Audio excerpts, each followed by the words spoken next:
Hello, everyone. It's Wednesday, and we're streaming on a new day. I'm Oni Black Mage, and we are continuing Spiritfarer, our wonderful boat journey through the Valley of Death. Hope everyone's having a good week so far. We are, of course, trying out a new streaming schedule in which we are going for Wednesday and Saturday. So happy Wednesday, everyone. Halfway through the week.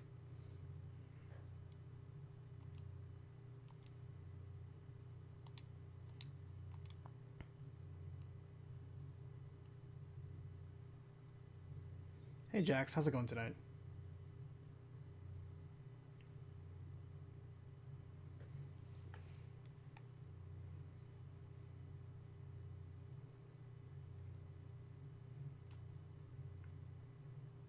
Gonna try to stay focused today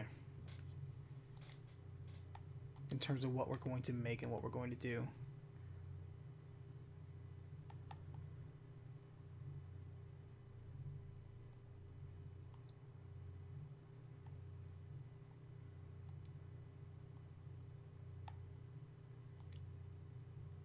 Nice. Very nice.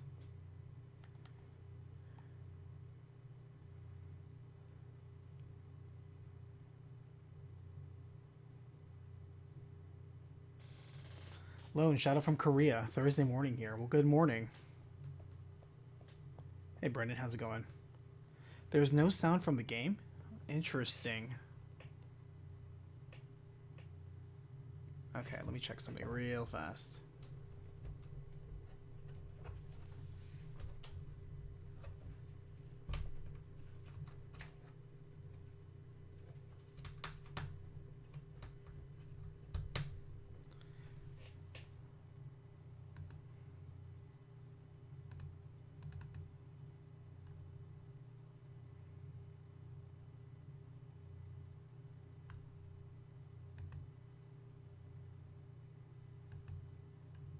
Still no sound.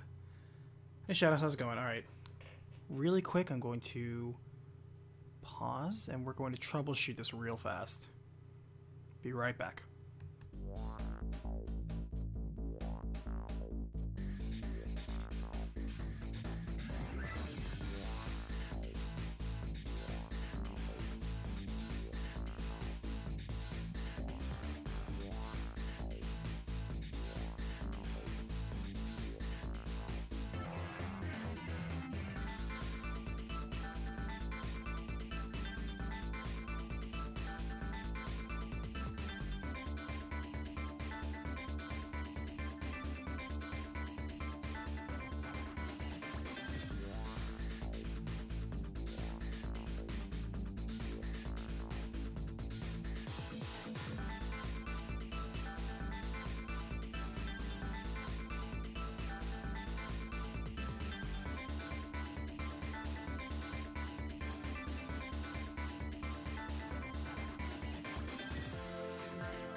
Okay.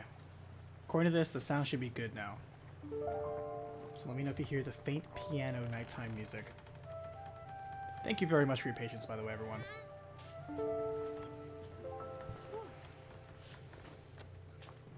How's it going, Oknola?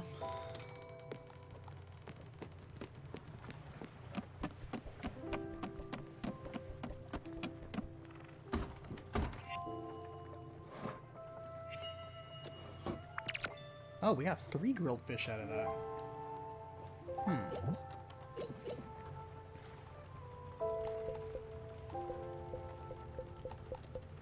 I wonder if we were to cook the sole, if it would give us 2. I kind of want to leave it as is, though.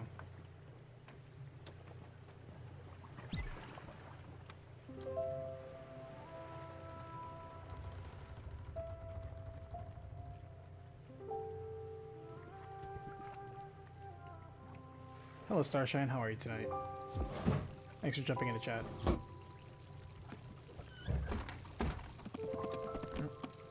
Plant seed fixing.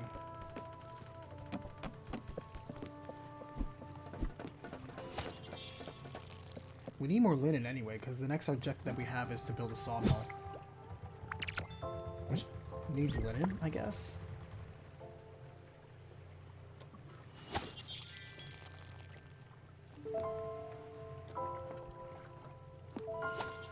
Hey Jose, we are playing a game called Spiritfarer. This is a game that was on my shortlist from 2020's greatest hits, I guess you could say. Because, you know, so many games come out every year. There's not enough time for all of them. So what I do is I create a short list of games, like everyone does, of this is the stuff I would like to play, and then this is the stuff I know I'm going to play. And for the stuff I knew I absolutely wanted to play, I played. Either for a recap for myself or on stream. And this was one of the ones that was not originally on my shortlist, but became on my shortlist.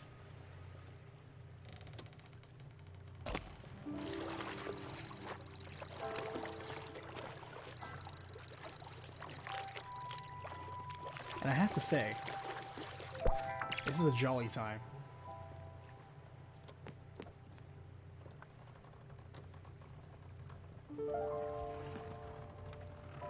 Alright, so we can't travel at night just yet. And I watered my plants, I fished some stuff. Let's just rest. Call it a day. Let's get started exploring. Today I want to start seeing how far we can actually fill out the map on our tiny little boat.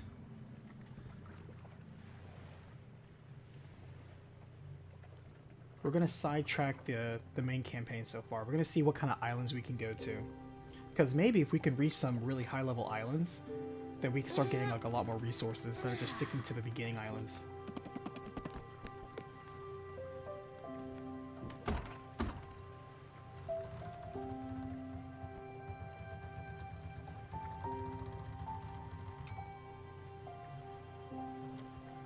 Yeah, this is going to be a chill stream, a chill playthrough for sure. So if anything, I have the time to just talk to you guys about anything. This is one of those games that'll be great for if you want to, you know, have a podcast going or something in the background. Alright, let's chart a course.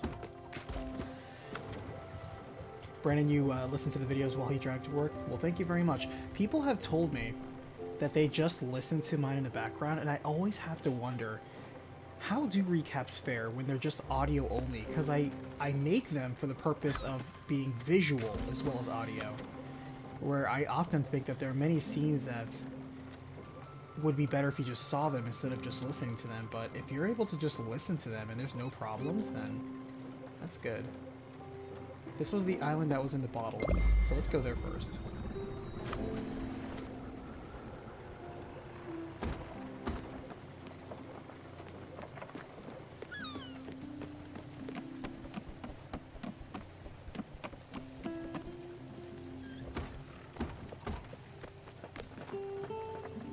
Because I always have to wonder, it's like, am I describing what's going on in such a way that would actually make sense? Justin, thank you so much. Appreciate that, my friend.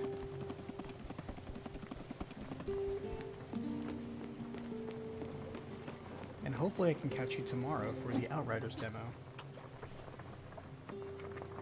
Chrissy also listens to it at work. I hope I don't go too fast then that I overwhelm you and distract you. Oh, we're raining. Good. That waters my crops. Oof. We're getting some tough fish now. I like it. Outriders is not going to be an online game. It's going to be a co-op game, but, well, I guess it is online then. But it's not going to be like an MMO, it's not going to be PvP. It's purely going to be, you can play single player, but of course you can play a team as well. And I am interested in playing a demo. Black Tiger Shrimp, that's a new one. I think the more we cast in different oceans, the different stuff we're going to get, which only makes sense. Tomorrow should also be when I post the next recap. So tomorrow should be, tomorrow night that is, I need to see if I can have Killer 7 ready for you guys. I just have to put the last few finishing touches on it, then add some music, and then put it to cook. Music's always the very last thing I add, besides credits, of course.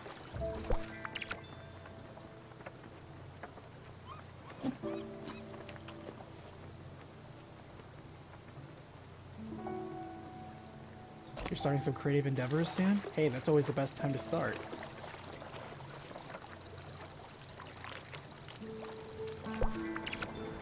Mackerel. First time we got that. Nice. Yeah. I am such a low skill endeavor, because what I do takes a lot of time, but I don't think necessarily what I do takes a lot of skill, because playing a game, anybody can do. Writing a script of what happens to the game, anyone can do. Saying the script on a mic, anyone can do, and better than me for sure. And then cutting those clips. So I always tell myself, all I've done is just persevere longer than other people that are far more talented than me. And I know the day will come when one day there's going to be somebody that comes along with much better production schedule, much better production values, and completely blows me out of the water, in which case I can just silently fade into the obscurity of the internet and enjoy time on my own. But until that day happens, no one else is willing to do what I want to do, which I always find crazy. So, thank you. If I can do it, you absolutely can knock it out of the park. All you have to do is just start as soon as possible. And don't overthink what you're making. Get some linen going. Nice. We got linen fiber, not linen thread. Interesting. Are these ready to go?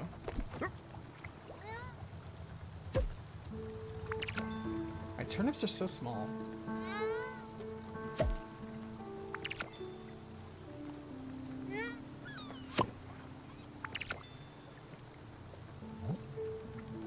All I have is carrots. What a terrible fate this is.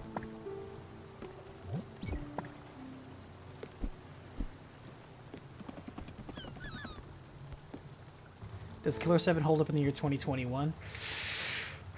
That is a question that you will find out in the deep cut. I have opinions on that game. I will say this though, I like the soundtrack. That's one thing I really like.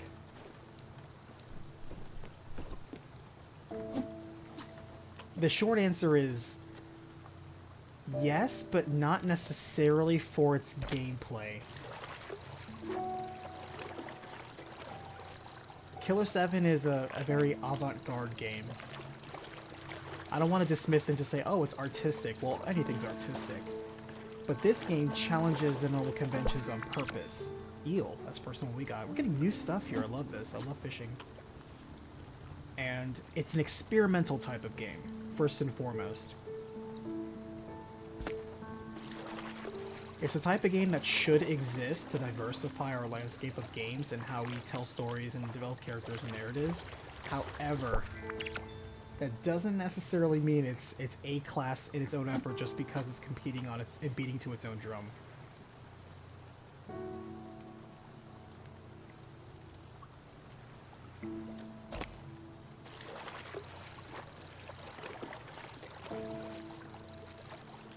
you a David Wise fan? I listened to a lot of David Wise's music from the stuff he did for a lot of Rare games, so I guess you could say I like most of his work, yeah. The gameplay is... I mean, it's not the worst gameplay I've had. It's actually not the biggest problem I have with that game. It's oddball, for sure, but because they designed it that way, it's hard to criticize.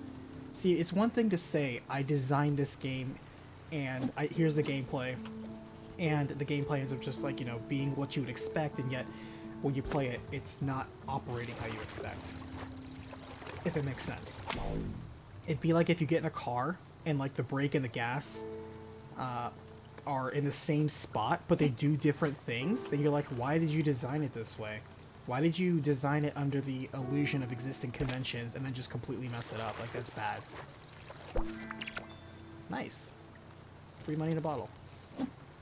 However, when you deliberately have, like, okay, this car does not have pedals, instead you steer everything using buttons on the wheel, which I think actually some cars do.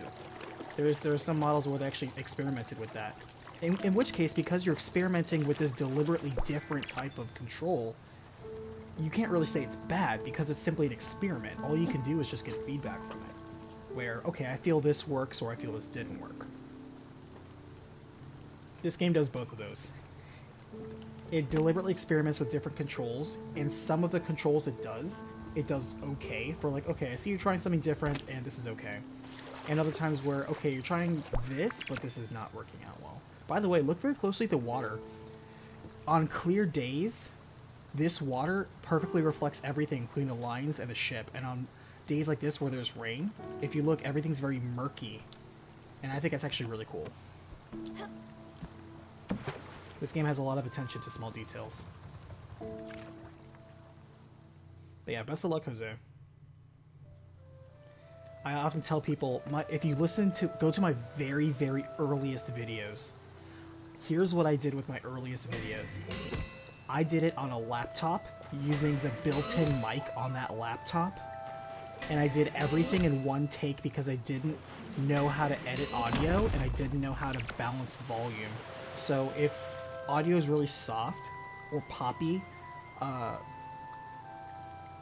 then that's exactly how it was. I didn't touch it. It was literally one take. I did the entire video, the entire audio clip in one take. So if I misspeak, or I slur, or I say the wrong thing, or if it's too soft or too loud, that is exactly what I rolled with, because that's the best I knew how to do, which was close to nothing.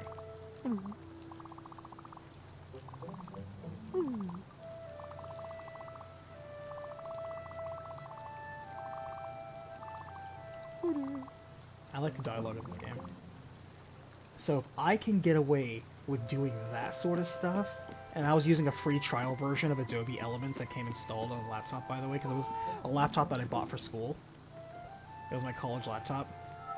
If I can do that, then you can do so much better. And don't overthink your first video, just make something.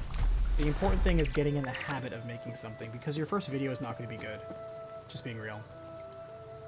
Your 10th video will be better, and of course your 30th or 50th video will be better. I challenge you to stay in the process until you make 100 videos, because your 100th video will be much better. But you gotta make those 99 other ones first.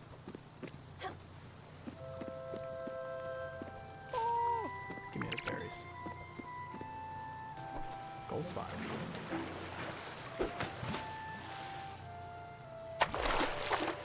Ooh, nice. Yeah, so when I see people who get started and they already have like a Twitch channel set up, where they have an intro, or their audio sounds so clean, or they have a really nice mic, I'm already impressed, because that is so much bigger and better than what I started off with. I started with zero budget, and for the first few years, that's exactly what I did. And I just made videos that I felt like making. My first videos I made because no one else on the internet made them. That's the content that I made. I made the stuff that no one else made. Because I would look around, and I'm like, I'm looking for this information. And nobody had it, and that always bothered me. Let's get some free seeds.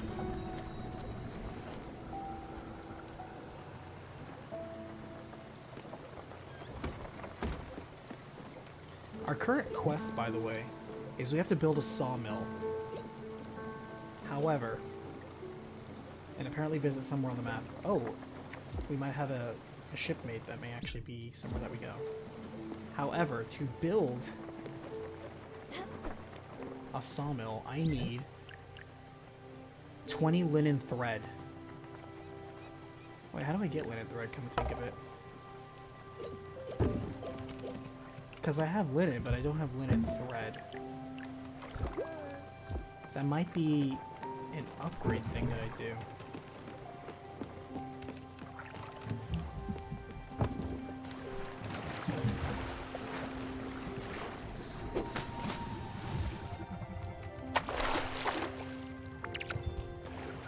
Nice. So you're saying that you started from the bottom and now we're here? Ha, nice. But seriously though, everyone starts from zero. Every single person on Twitch or YouTube or anywhere has started with an audience of 0. Everyone starts there. So it's not weird to think, I'm starting with and I have no audience. Well, we all started there. You have to think too, we're in the middle of a shipwreck. You have to wonder what happened to the people on the ship. Watch this be a boot. Oh, message in a bottle. That's actually kind of cool. Free money, free money. This is the poem the guy made.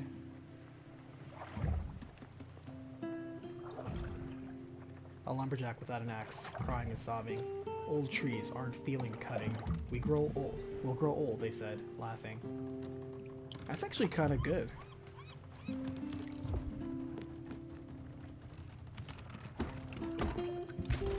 I rate that one Ghost of Tsushima haiku out of 10. Alright, let's go visit this quartz dragon. We're probably gonna stop because it's getting ready to... That was a weird thing. Getting ready to become middle of the night. So we'll go as far as we can.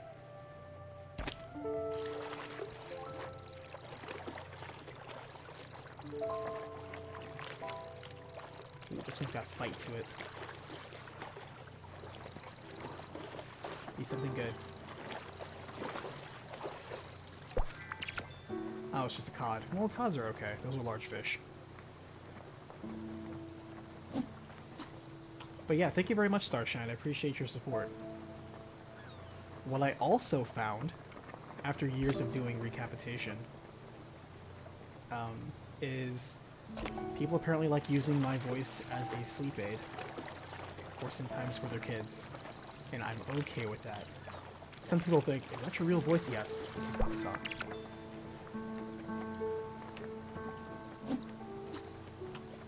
This is not a made-up YouTube voice. This is not a voice synthesizer or modulator.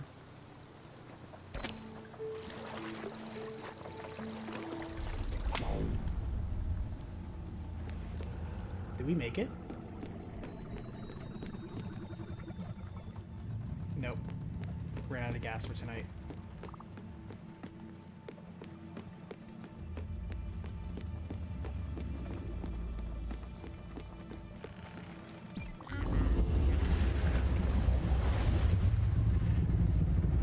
Never mind. This is the quartz dragon, and I think there's something wrong.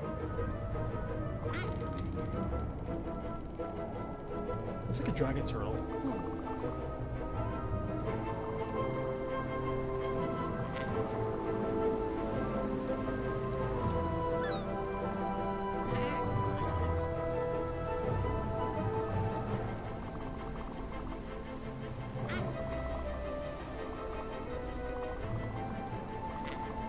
All creatures deserve love and care, which is why we're gonna drive our spirit pickaxe into this thing's skull.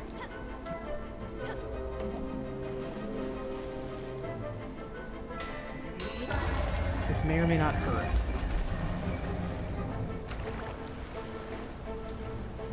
Oh, we got puzzles here. Or platforming.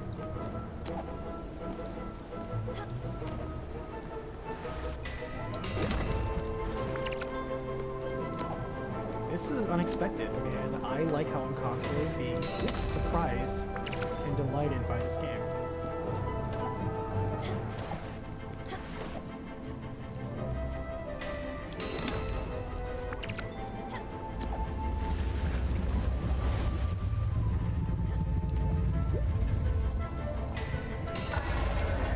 It's a Shadow of the Colossus.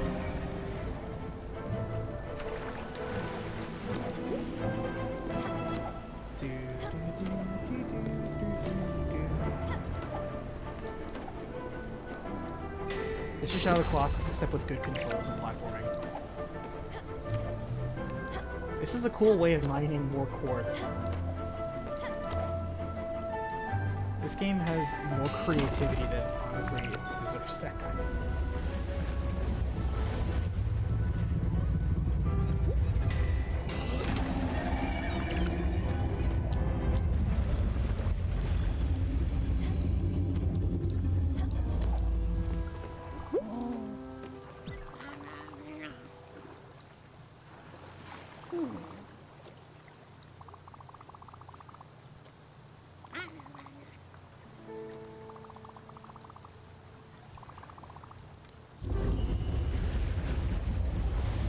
Oh, she's feeling down.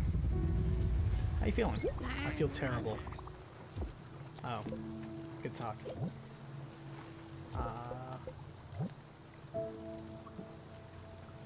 She's starving. Has witnessed a dragon from her past, which makes her sad. So she is ultra sad. What would she like? What would a snake like? Maybe she needs comfort food.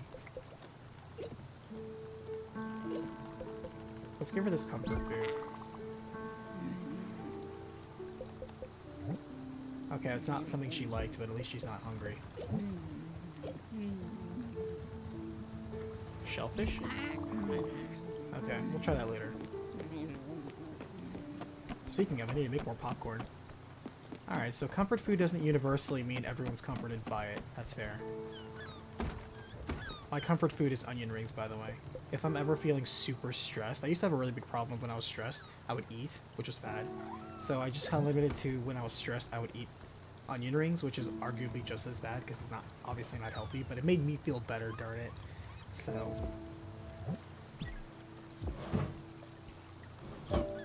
I get it.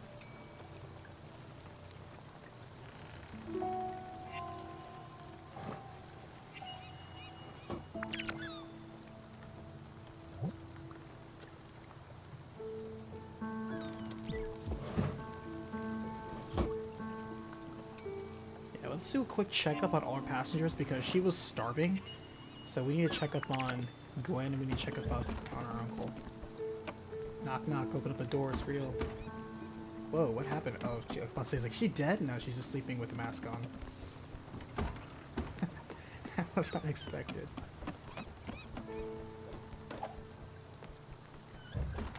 And everyone sleeps standing up. It is nighttime. We'll check up on them later. We're getting lots of rare fish, though.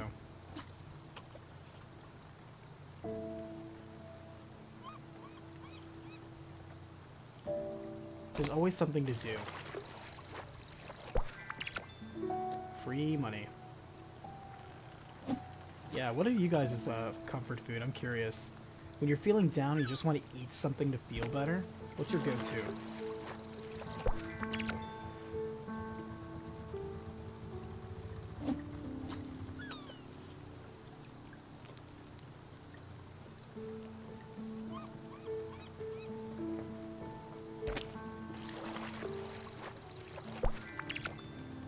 We're just getting free money. I'm okay with this.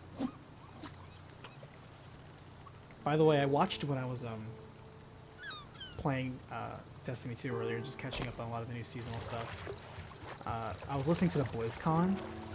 Man, that was not a good show. And it's not just because of the quality of the announcements that were made, because that goes with, you know, varying degrees of interest. But to me, and I was saying this to my friend, that everything that was in there should have just been a 10-minute direct. Like, do what Nintendo's doing with the Nintendo Direct. Concise, to the point, focused, but still looking clean and well produced. Simple and clean, you know? But they just dragged a little bit of information across an hour, and it did not need to do that. And while a lot of the announcements were like, okay, this is fine, none of them were like, oh my gosh, a bomb was dropped. And I felt that they were really kind of highlighting and stressing a few of these things a little bit more than they actually just that mattered. Also, like, half the announcements were Diablo related, and Diablo hasn't been relevant for quite a while. I don't know if they're aware of it, but the whole looter concept that Diablo helped popularize, yes, like 15 years ago you dominated.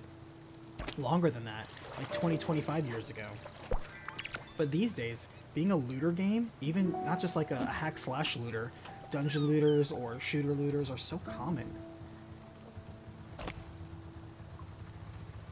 Like, what are you doing to make yourself still relevant? You can't just write on your name. Especially since your brand doesn't carry confidence like it used to.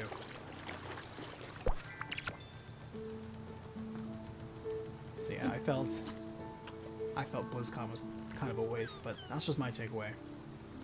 I know Sony's gonna have their talk tomorrow, so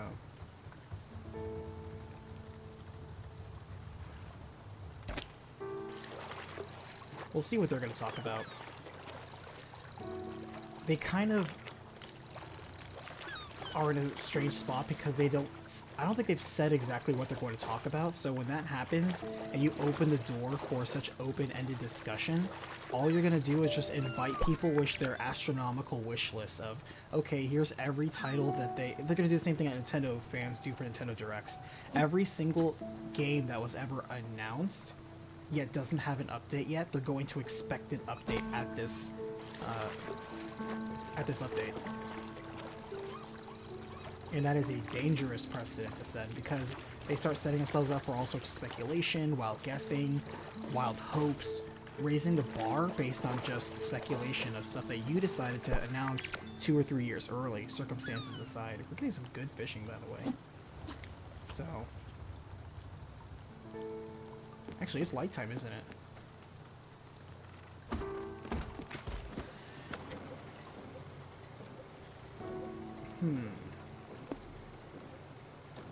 We don't need lighting in a bottle right now, so we're just going to go to this one.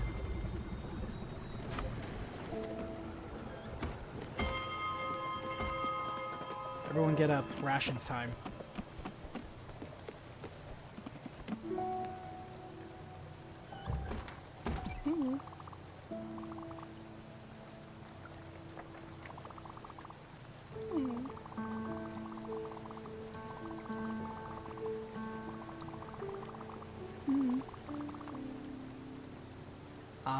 So this is what I need to do. I need to build a loom first.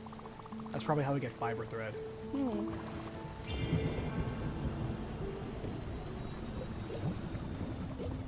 Alright, I know you like... Oh, so you can't just stuff the same crap down her throat. Interesting. So what else would she like? Let's give her berries. So she doesn't eat... They'll just reject it too. How about coffee? Nice.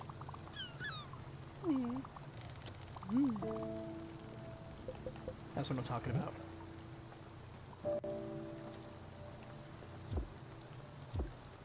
That was an unexpected conversation that defied the video game it was based on. That was a pleasant surprise. Yeah, let's catch some lightning. Let's get this party started. I like this minigame, this is cool.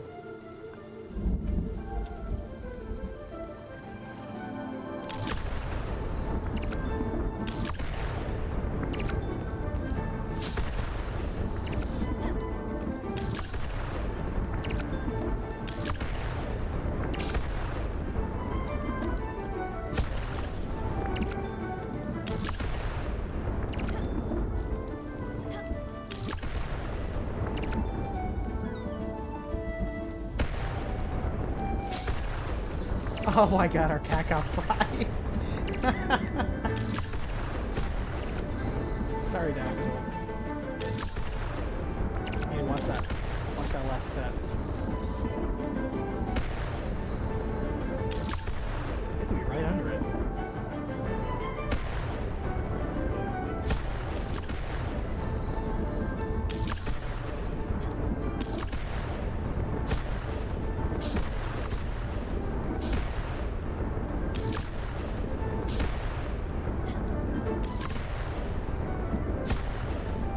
I keep thinking there's going to be a dash. There's double lightning there. There is double lightning. That's cool. Good stuff.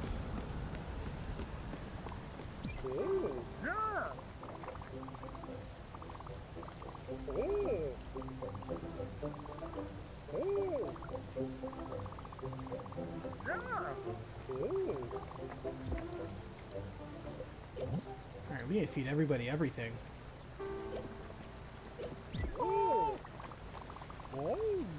We kind of need to always be cooking something, honestly.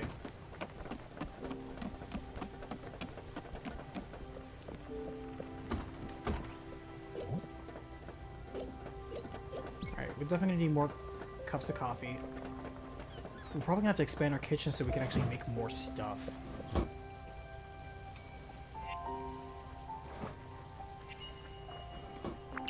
That's how you actually make cups of coffee, by the way, is you literally put it in your oven and bake beans.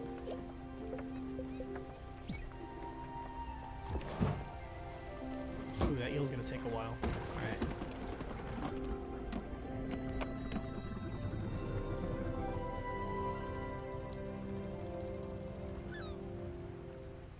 Like, this water looks surprisingly good for a sprite-based game.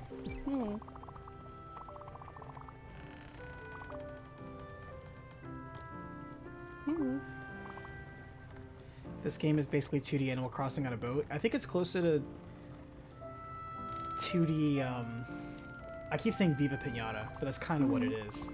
It's more Viva Pinata than Animal Crossing.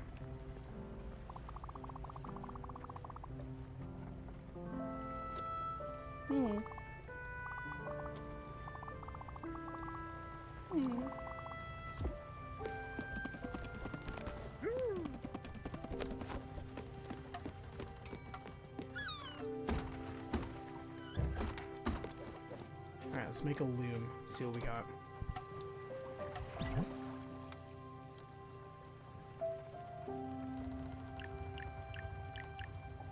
Perfect.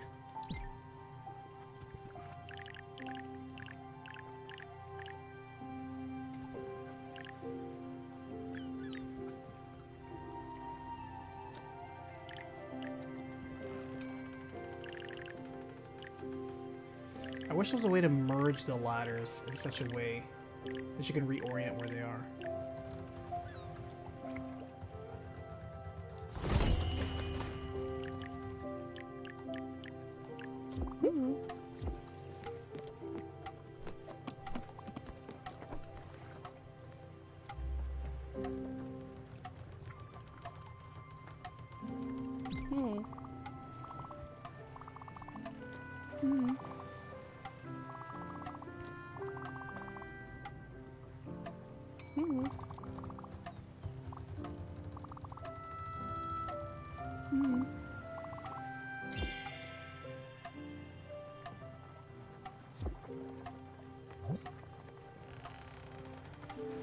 So that's how we make linen thread.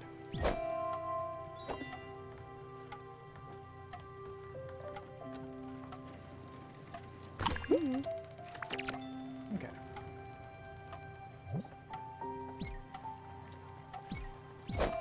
You can make more than one.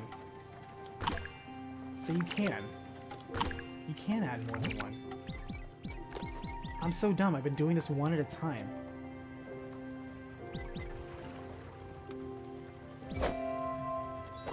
So we can set multiple things to cook. Alright. We figured it out, though.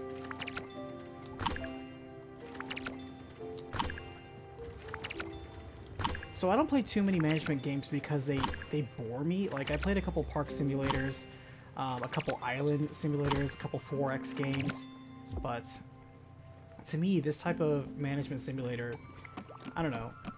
What are other ones that are like it? Give me some models for comparison. Oh, she wants to talk more.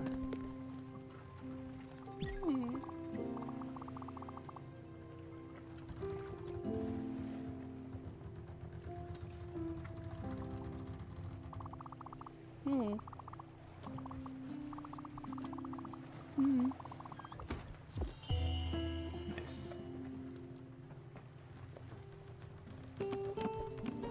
Thanks for repairing stuff. All my stuff is actually fully ready to harvest now. I need something that's more than carrots, though. We have too many freaking carrots. Alright, next island, we're buying anything. But since we have this, it would be a waste.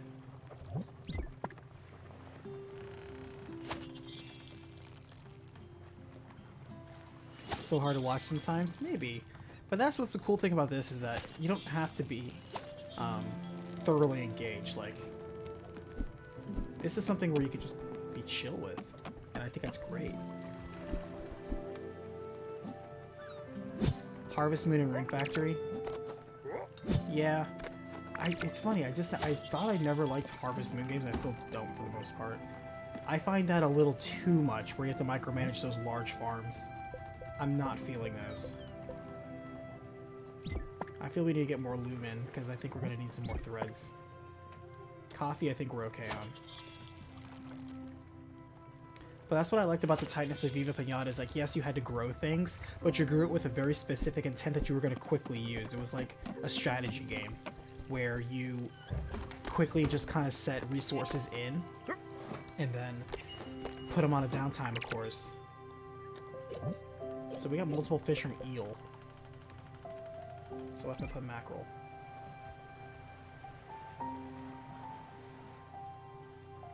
Let's just cook one.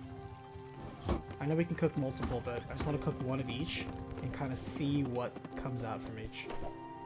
Alright, while that's happening, let's check out this island.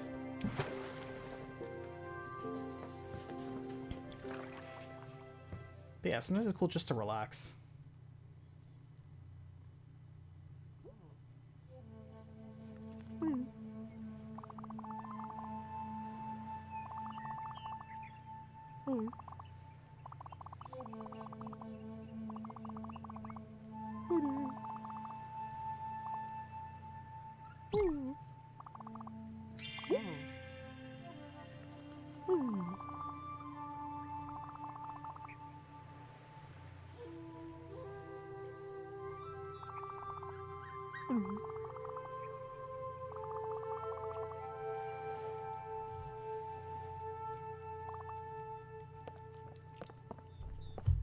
I'm wondering what the reward is at the end of this.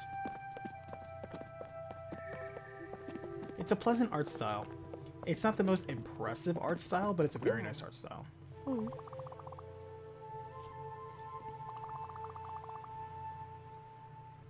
They make up for it with a lot of attention to small details.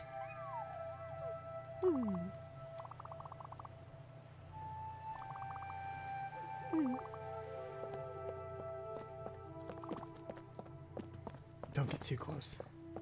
Alright.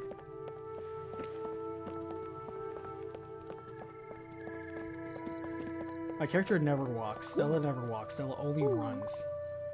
Also, we can cut down this massive tree. I'm not going to cut down this massive tree now because I said that. They really want me to cut this tree down. I'm not going to cut this tree down. This tree, however, is fair game.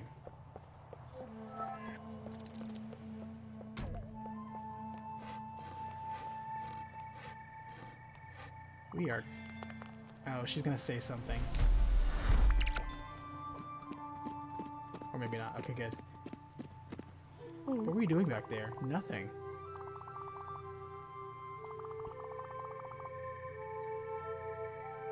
Did I mention I'm Death Incarnate?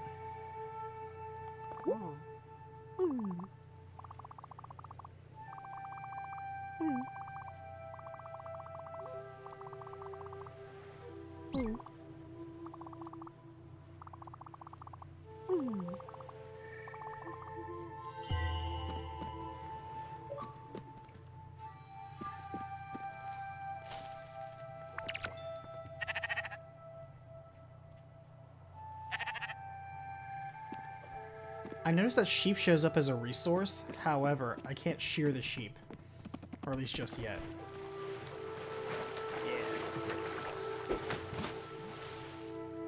I don't have any expectations, by the way, for tomorrow for... Ooh, citrine. Hey, there's a chest.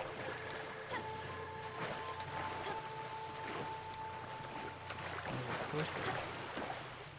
But these rocks are not anything we can stand on. Okay, that's a come back to this later kind of thing. You think we'd be able to just pull up on our boat and just go there?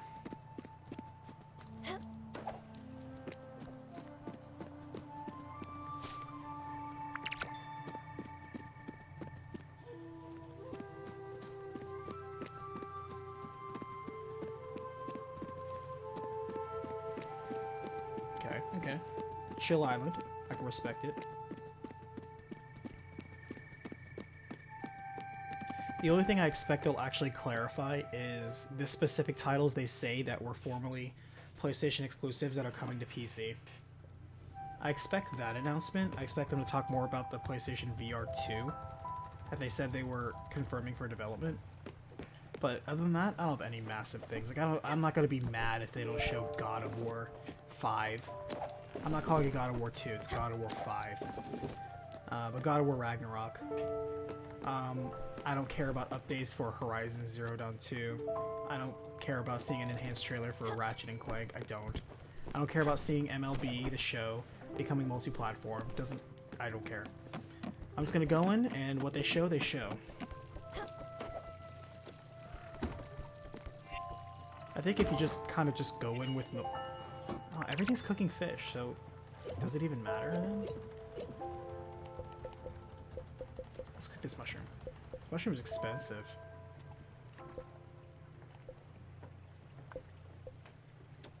Strawberry looks like it produces a new meal.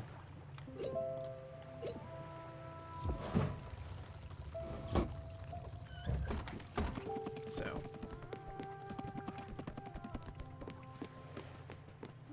I don't expect Elden Ring, you know, things like that. I'm not going to throw a hissy fit on Twitter when they don't show the game that I think that they should show a trailer of, they don't show a trailer of. That seems to be the cool thing to do.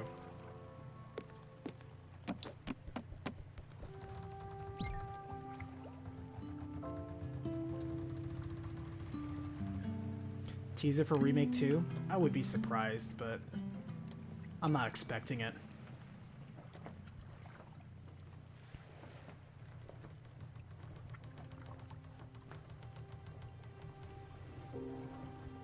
If they show a teaser for Remake 2, here's what I would actually want to see happen. I want them to show...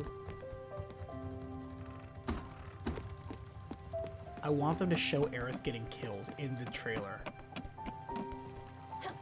And the reason why I want to do that is because for everyone who claims that's a spoiler, it's not. Poached fruit. And for everyone that is surprised and it would be a spoiler for, I want them to see it because that's not going to be the most important thing that happens in the game. And before you say, well, this, that, or the other, hey, this doesn't matter what happened in the original version. We're already past that fact. Didn't you play the game? Didn't you fight the plot ghosts? We don't care about the past. The past can, you know, we're going to kill the past. We're going to create our own future. And so for that, I want them to completely start off on a foot that nobody expects them to do. I want them to throw a rock in the water and create buzz. Because when you throw a rock like that, it just start off and people are like, how, you know, you get buzz going. People that love that they shocked people, people that are learning this for the first time, people that are wondering why they showed it in a teaser. Like, you get all that buzz talking. That's how you create an effective trailer. I'm not a trailer master. I'm not like Brandon Jones of Easy Allies, you know. But I can say that when it comes to persuasion, one of the most important things you can do if you're going to persuade somebody or get buzzed talking about whatever you want to talk about, you simply have to create a very polarizing statement in the direction that you want people to be talking about. So if you show like Aerith dying, or like show Aerith exploding, like I don't know, something dramatic like that, then people will be talking about that, and they're going to talk about what they like, what they hate, all that stuff. But it doesn't matter, because until the game comes out, they don't actually know, so they don't have a final opinion per se. Instead, all that buzz is having them talk about this game, and everybody's mind will be about this game. So it's creating buzz that's self-generating more buzz in the direction of, well, now we have to find out what happens, you know? And that's the kind of buzz that you want. You don't need to create buzz for the sake of, this is our giant reveal, this is spoiler material, you know, how could we do that? No. You're doing that so you can get more buzz in the direction of people asking, wow, what a shocker, where's the lead up to this, how's this resolved, what are they going to do after this point? You get all these people talking about it, and that is how you get positive buzz. It's just like it or not, and you do that on your trailer, you don't do it as a leak. If you do it as a leak, it backfires more times than not. But if you deliberately put it in a trailer, that's positive buzz. So, yeah, Starshine, you got it right. It's the hook, and it comes not only with bait, but a giant net to catch everyone behind. That's exactly how it works.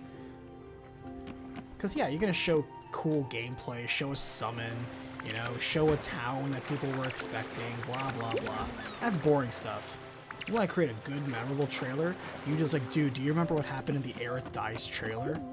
Oh my gosh, that was cool. Yeah, that's how you make something exciting, especially since you need to shock people or surprise people for people that already played the original game and think they have a handle on what's upcoming. You've already bucked that horse with the first installment, which quite frankly I think was a good move. I, like many people, were surprised, but the more I thought about it, I'm like, I'm actually okay with this. Because now I'm curious, because now the whole future is a question mark for the most part. Where are they going to go with this? So if you already played it, you thought this was going to be a one-to-one? No, check yourself. You don't know anything. All that previous quote-unquote knowledge and skills don't mean jack. And that's what puts everybody on equal footing. Because the first game, you could, you know, people who played the original were very smug. A lot of people were, where it's like, I already played the original, blah blah blah, this, that, and the other. Direct one-on-one comparison. That immediately got thrown out. Now going into part 2, everybody's starting from the same space, from the same base level area, and that is awesome. I think that's very cool. Hey, Umbra. So now you are not only inviting newcomers, but you're also inviting veterans, and you're inviting people, of course, that played the first game. By first game, I mean part 1. Alright, she wants a house.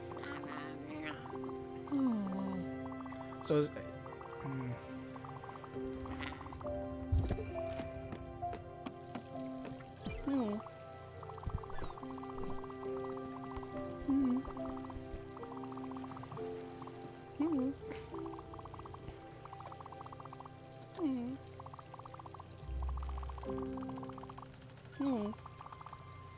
I keep thinking with all that steam and smoke rising that I'm burning whatever's in there, but I don't think you can burn your food.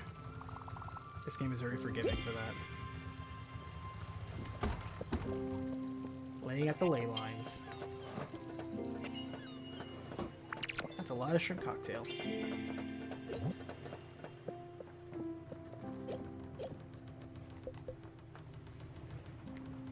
I'm just gonna cook a lot of fish. Oh, you can only cook 5 at a time. Okay.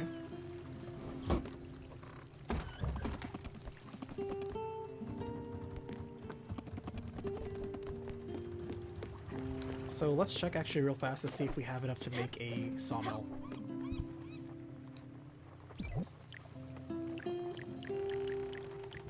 Yeah, we do.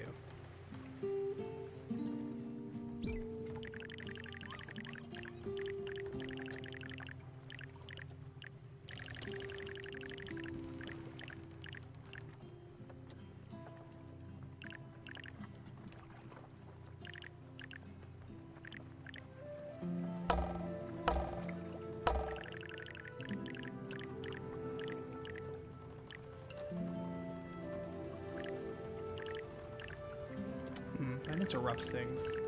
Can I do this and not interrupt? No, this still interrupts it.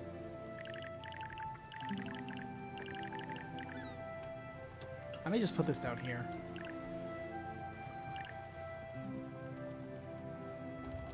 We'll reorganize it just a bit. And she wants a house. I need oak. Well, that's what this sawmill's for.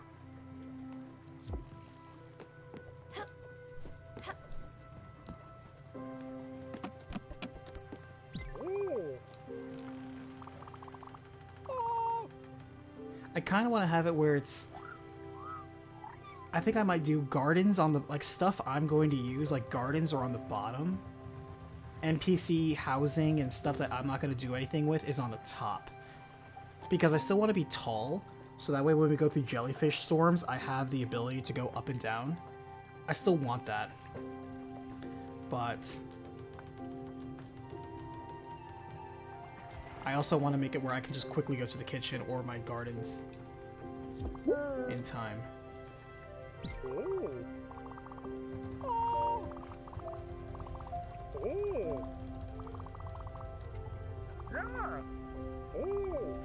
That's okay, you're gonna work it off, so get in there, buddy.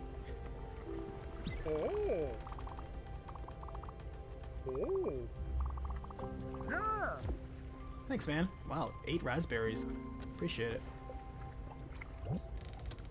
Alright, he's feeling... Alright, he's hungry. Needs a home. Oh my god, okay, fine.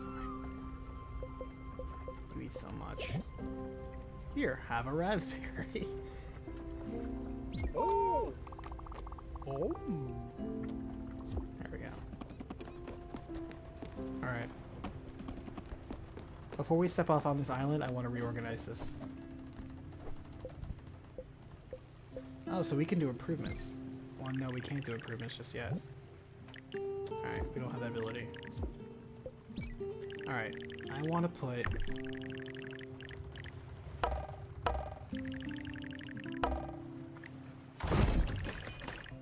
It's like a slider puzzle now.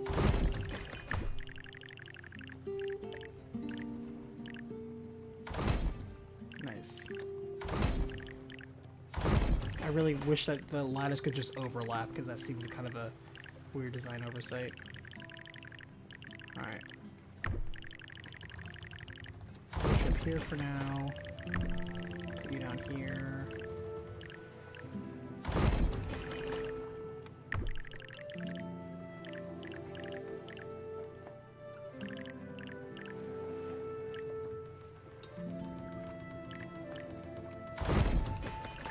House is so damn big. NPC house is fine over there. Loom shop.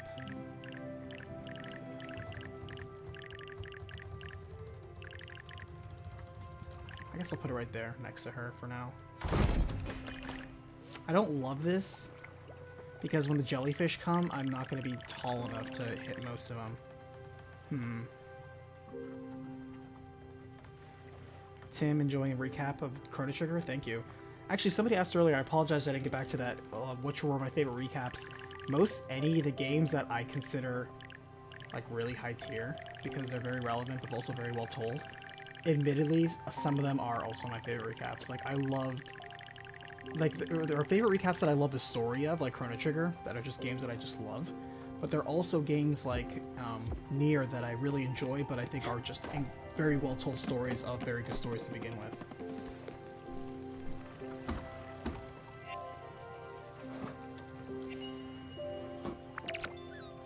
Nice. Alright. Actually, can I throw berries in here real fast?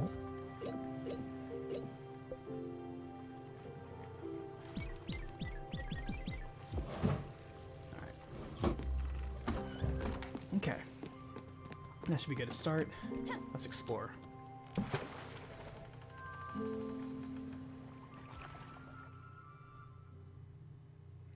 But yeah, like whatever they show is gonna be okay. Oh, so she's not pink, she's actually white. I wonder if those trees regrew overnight. No. Okay.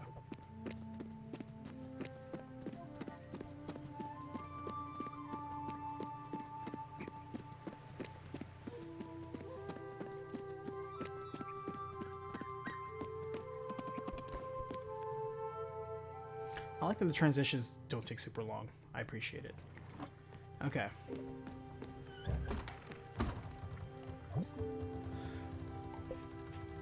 Build a summer sanctuary? Oh, that's right. She wants her house. What does her house require?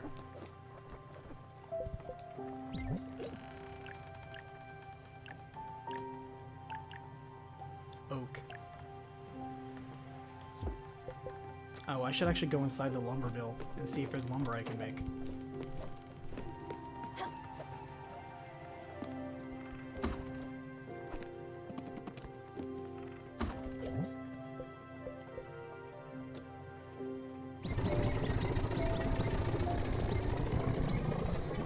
Wait, so does it not matter which wood I have?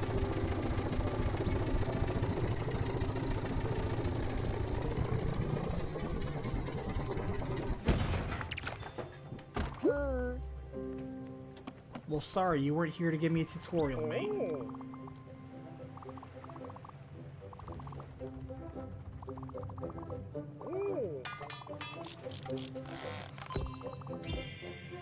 Okay, so we were gonna fail anyway, but he gave us more maple logs, which is nice.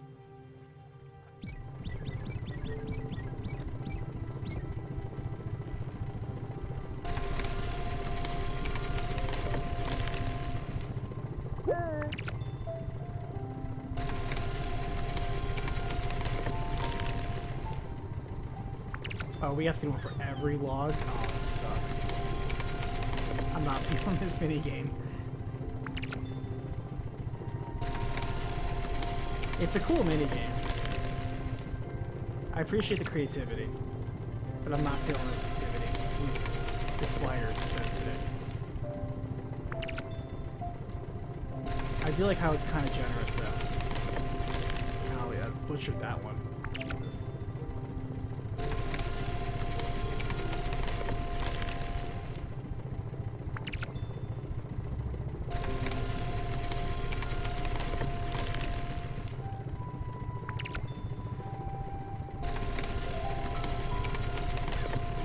Perfect.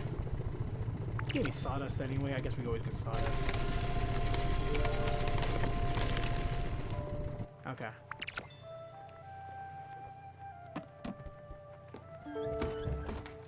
Incidentally, these sort of minigames do help pass the night because while we're not sailing, you could stop and, you know, water your crops and cut some wood and bake some crap.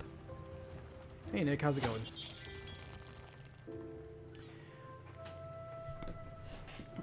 What I'm most curious about, what I'm actually hoping for...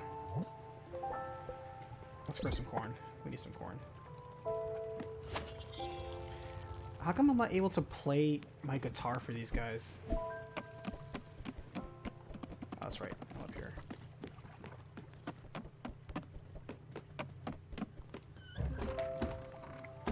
Oops.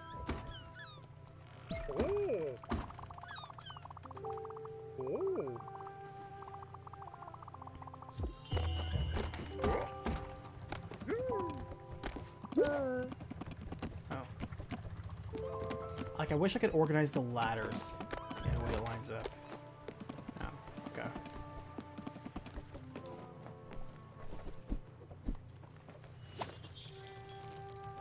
But yeah, any RPG news?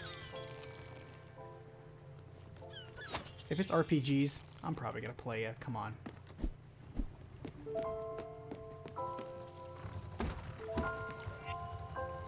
I don't need any new trailers for, like, say, Resident Evil 8. So I already know I'm gonna play that game. You don't need to sell it on me.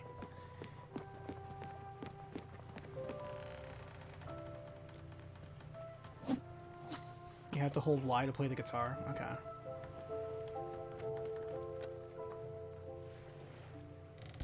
We'll give that a shot.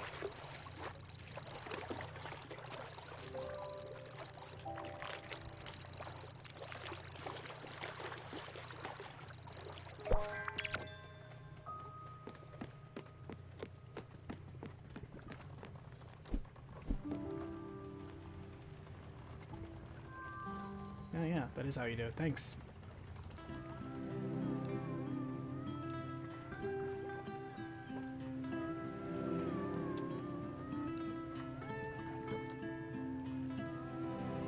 Is the cat singing along?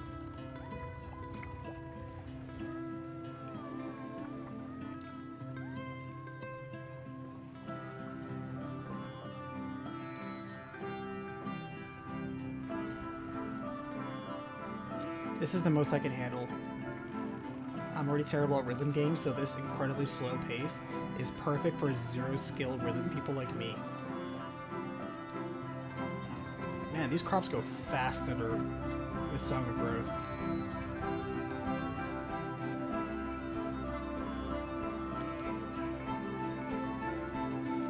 This is gonna keep going until all 3 crops are done. Because the first 2 are clearly done. It's the same song.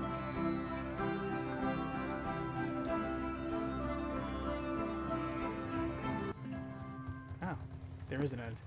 Yeah, okay, so you go until you cut everything then. Cool.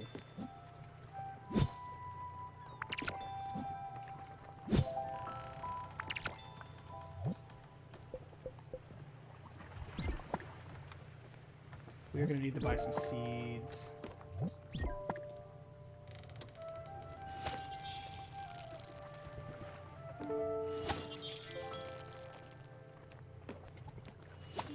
Yeah, Nick, we're just playing some Spiritfarer.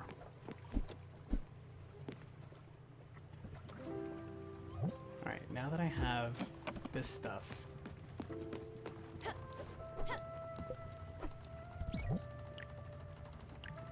I don't have an oak plank? Is that a special type of plank? Because it seems most of the wood just kind of goes through normally. Do I not have an oak plank? How do I get an oak plank?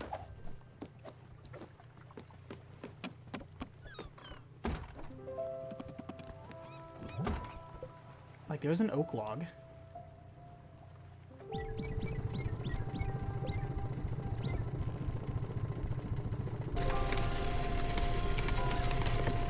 That was horrible. Okay, that's an oak log.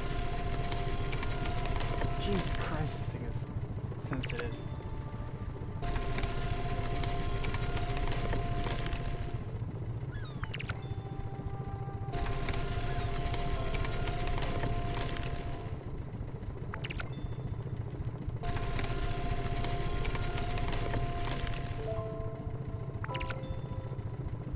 So I guess you can't mix your wood, because last time I had multiple wood in here, and so it didn't automatically give me oak. I think it gave me the lowest quality one I had, which is regular lumber. Okay. Hopefully that's enough.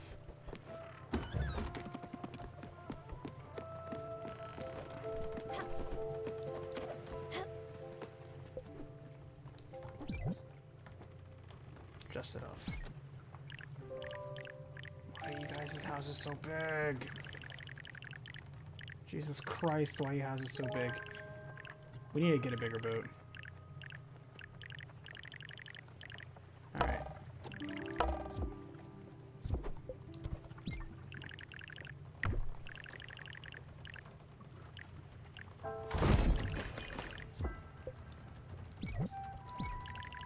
What this also means is that we really can't handle anybody else building a house, because these houses take up so much space. Good effing lord.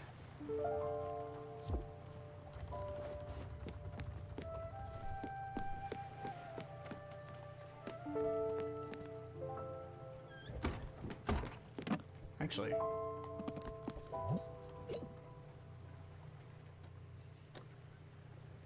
we have enough for a mailbox. Oh, we can buy a bigger boat. Okay, cool.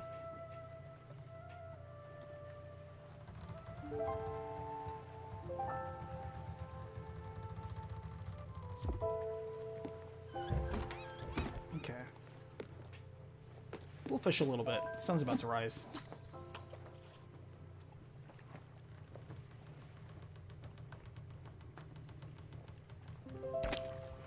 Yeah, tomorrow's gonna be Killer 7. And then there's another recap that I would like, but I'm overdue on 2 other videos that I would like to get out before the end of this month, so we'll see. I just feel glad because I finally have a patron pick done before the month ends. I usually end up having it released in the last week, but the last couple months I've had it where they end up being released like the very beginning of the following month. So I always feel so bad. Fortunately, everyone who's a patron and or YouTube member has been very, very patient, and I appreciate that. I am going to record the deep cuts very soon.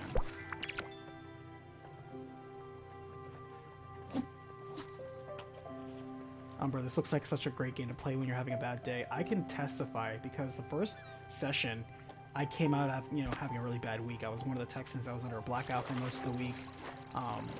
And then after one day, my ID was stolen. And not just my ID, like my email address was hacked. So they got a lot of information.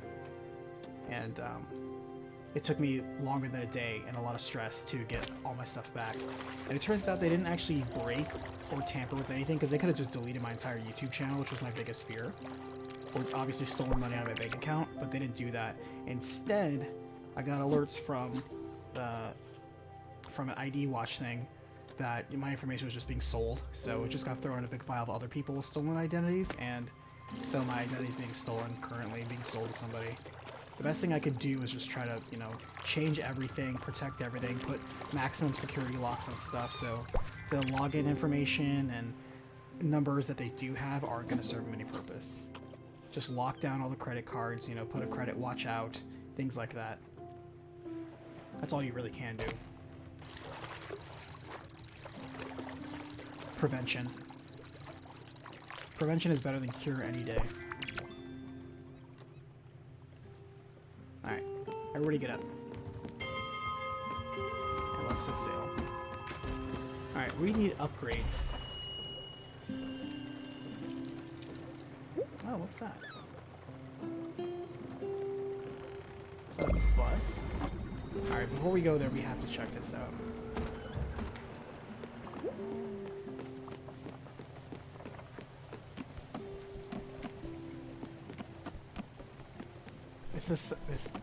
I don't like the way these ladders are.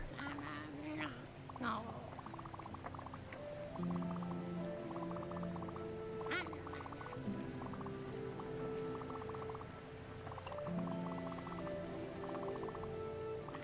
You need to hurry up and finish the quest line so we can help them pass on, and also so I can free up space on my boat.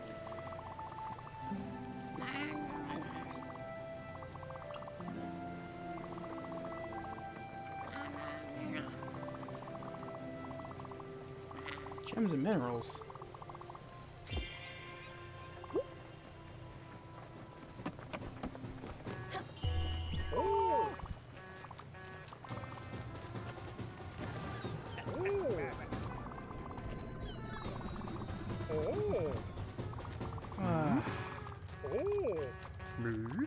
I don't think I have room for your house, man. Just being real.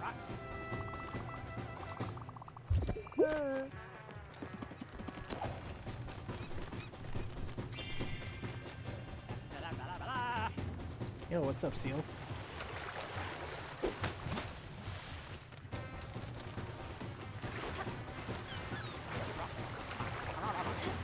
How do I talk to you?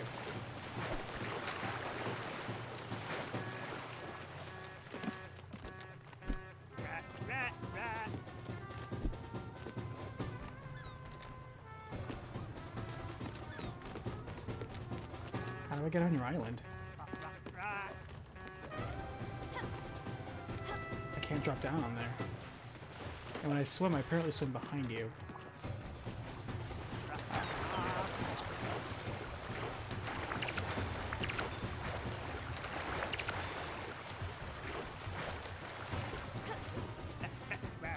There we go.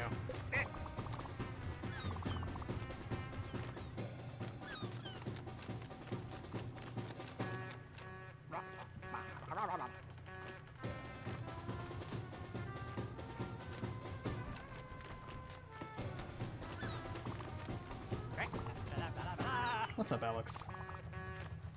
It is a pretty nice thing. The best thing? I mean, that's debatable. Alexander's garbage tier. You heard it first. Garbage name for garbage people. Brutal.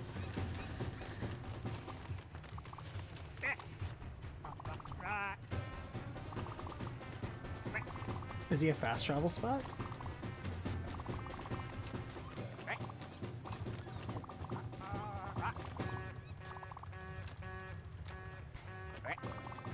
Oh, whoops. So can I just fast travel? Oh, I can fast travel to any of these bus stops. Oh, that's so cool. I thought I would literally sail everywhere with this fast travel here. That is pleasant, actually. That's exactly where I wanted to go.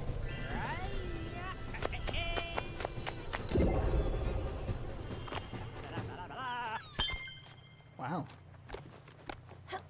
Thanks, man.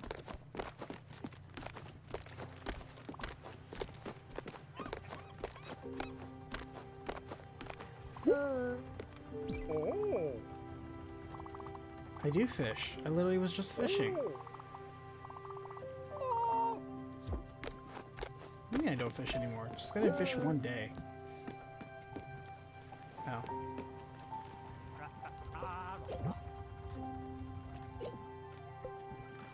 Alright. I wonder if she would eat this. So she hates fruit. What about seafood?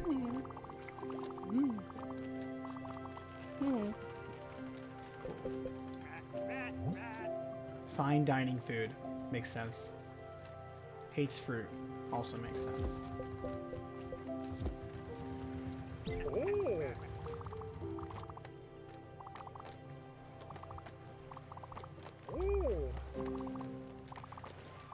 Alright, what's your craving?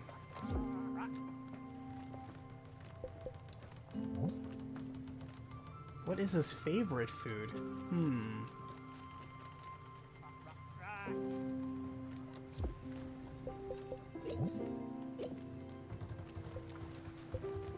I wonder if he'd like these steamed shellfish. No, that's not it. He likes it, but it's not his favorite food.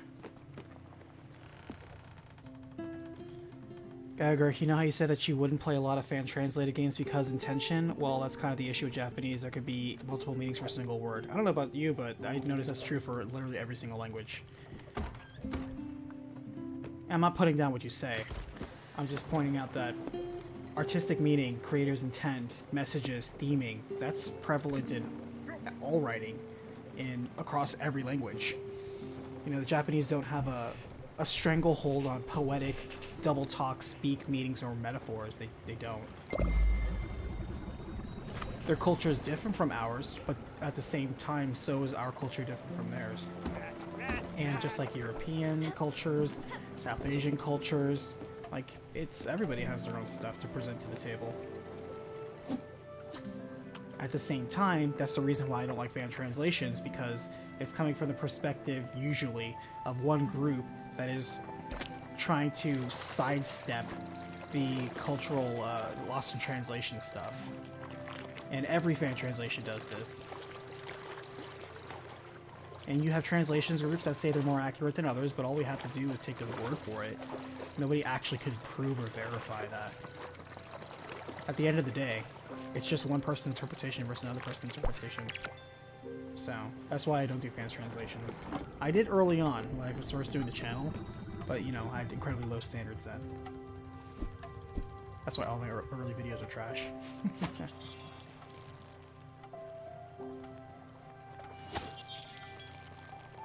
But they do have a lot of it. Compared to what, though?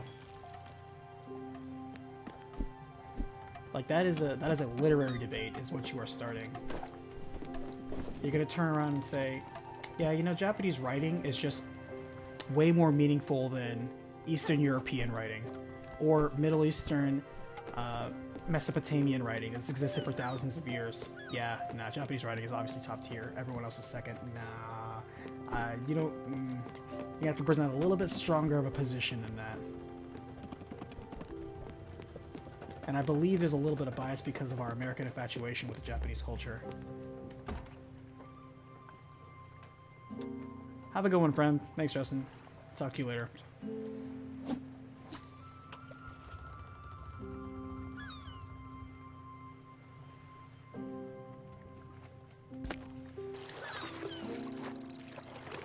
Like, in the United States, we have a particular relationship with Japan, historically speaking. And that's unavoidable. And so our two cultures have had to deal with each other in multiple ways. Nice.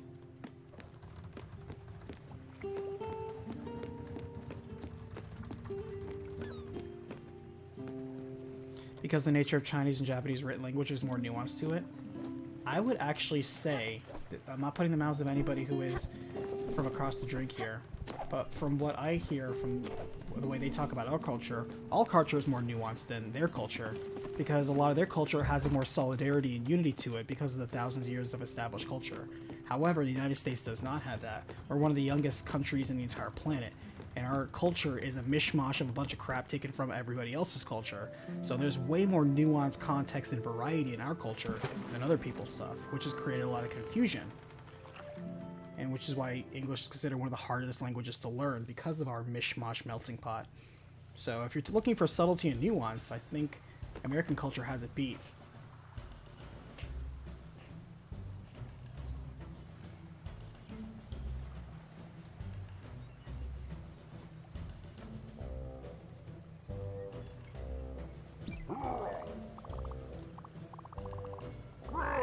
I found him sitting cop. Nice.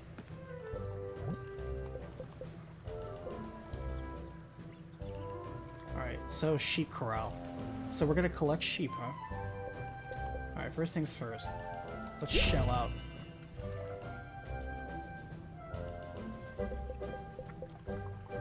Umbra, you hate English? That's okay. Most cultures hate English too.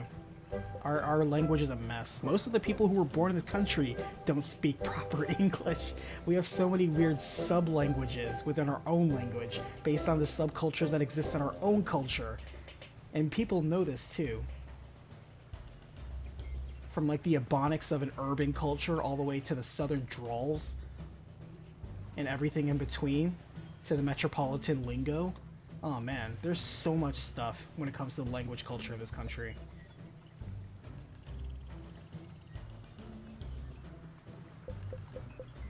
The problem is there's too many damn details in our country. That's the problem. Alright, we're finally gonna buy a post office. You still struggle with it even though you've practiced it for years? If it makes you feel any better, there's people here who grew up and it's their only language that they know. It's not a second or third or seventh language, and they still struggle with it. Nobody's perfect, trust me. Because it's such a mess, that's the reason why most people are kind of lax. And that's why we make fun of people, and it's probably a bad slur, but calling them grammar Nazis. That's why they're not very popular, because everybody has mistakes with our messed up language, and that's why it's not popular to point. It's not intellectual either, like you're not proving a point when you point out the discrepancies people make otherwise. Like, you don't win any points. Alright. Let's put up our mailbox.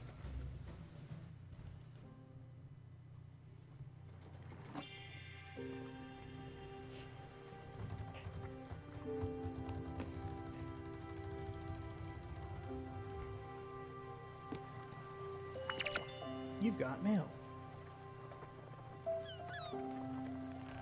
Alright, let's reorganize some junk since it's getting... Actually, hold on. We might be able to get some progress. There's still daylight.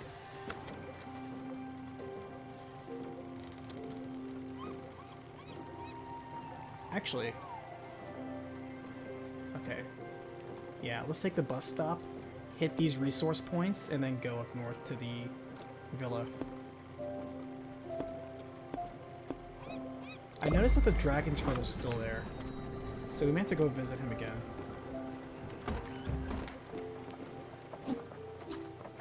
And use pain to cure him of his impurity.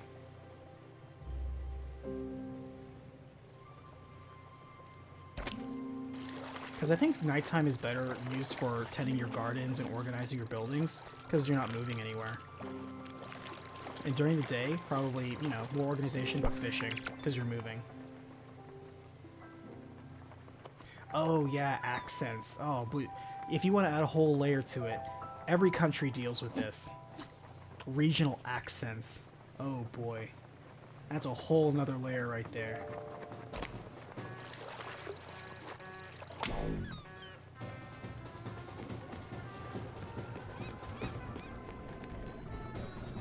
I like his little...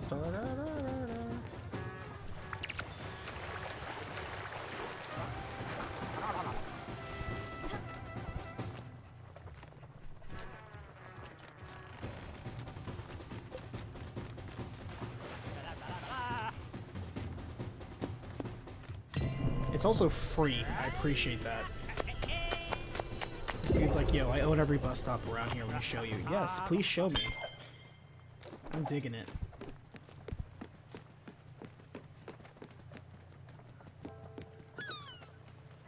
Alright, nighttime. Alright, how much space do we have? Good. That's a fair amount. I still want to have a centralized ladder, preferably in the middle, that goes all the way up. That's what I would like. Even if I have to do something like this.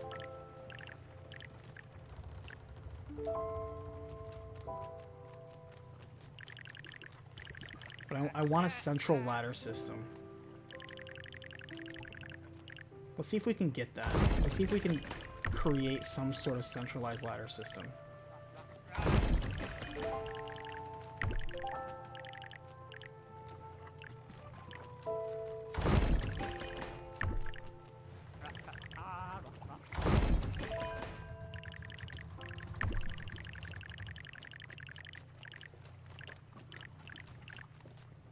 It sucks I can't make this ladder connect to that other top ladder. Alright. That's fine, that's what double jump is for. And if I do this... Yeah, it creates the ladders like that.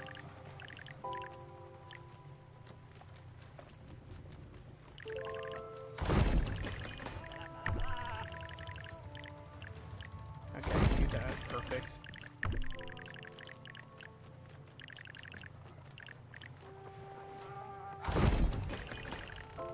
That's kind of what I want. I can actually fit this up here. Yeah. I don't know if I want the kitchen right there, but it's kind of the best spot for it.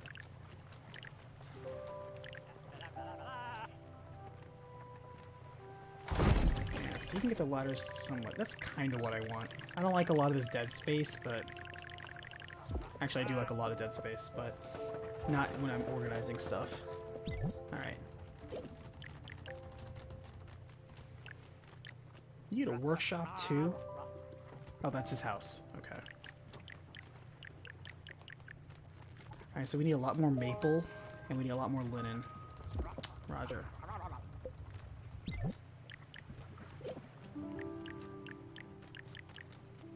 Alright, so we have the basic houses for the people that are here. I don't think I want to go crazy on this.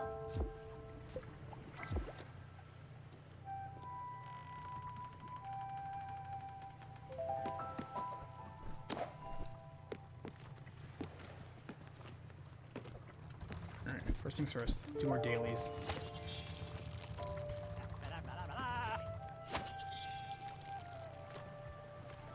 Alright, so it seems there's no point in holding on to linen raw material. It's best just to process all of it.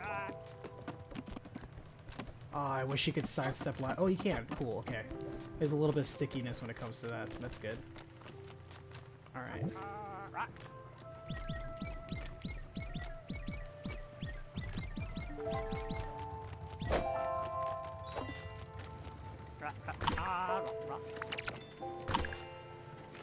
See, I don't mind this. This is fast.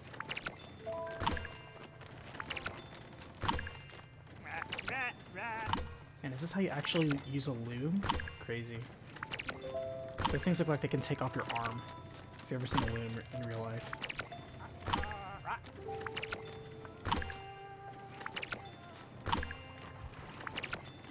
You gotta have such mad respect for engineering to think of just how they can just mass thread textiles like that.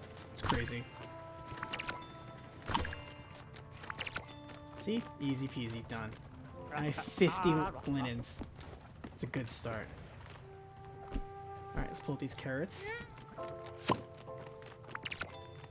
I don't want to go all the way to Tanuki, man. but I do want to get some seeds. I'm tired of growing carrots.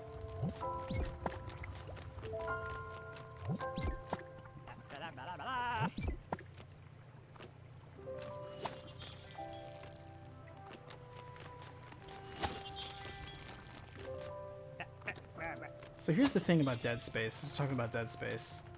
Shadows. I actually had fun with all 3 Dead Spaces. Now, did Dead Space 3 have a lot of problems? Yes. Did Dead Space 3 capture the atmosphere, mood, narrative, device, pacing, and atmosphere of the first 2? No. Were mistakes made with the 3rd one? Yes. Were those related to co-op? Not necessarily. In fact, they did some cool stuff with the co-op. Like in co-op, I love the fact that you and your friend, whoever's co-oping with you, would hallucinate different things based on your own personalities and tormented past. I thought that was actually really clever and cool. And the customization of what you could do with your guns in 3 was fantastic. I love that system. That gun customization is great. It's not as good as Army of 2 40th Day, which to me has so far been the best gun customization system I've ever seen, because it's literally Legos with guns. It is so nuts. Every single part just about fits into every single other part in such a nonsensical way, and you can make the most ridiculous crap. It is so cool. Everything else about the 40th Day wasn't that great, but the gun crafting was excellent.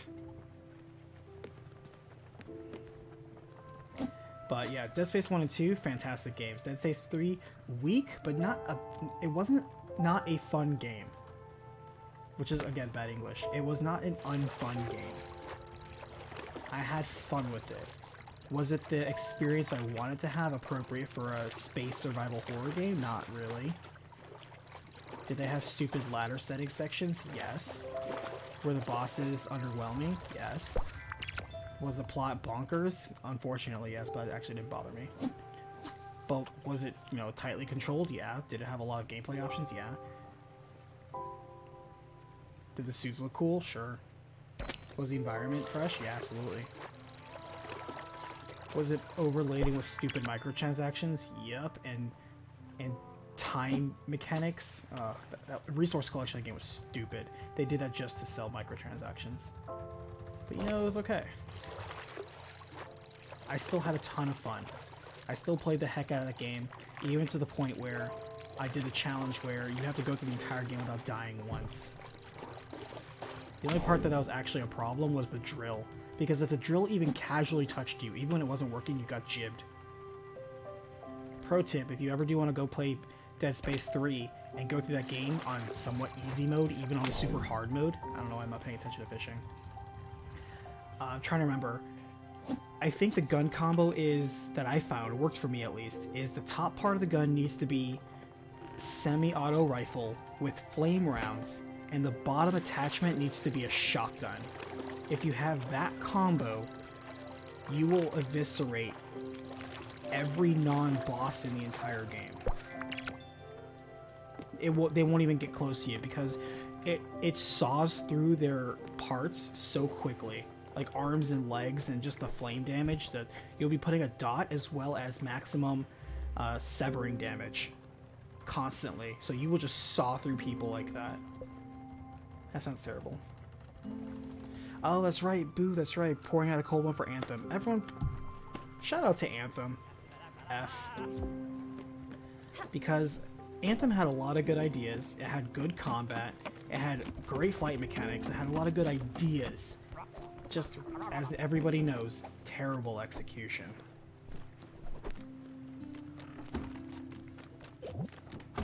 That is one of the few games that I started and couldn't finish. Speaking of looter games, it's a looter game that had incredibly boring loot.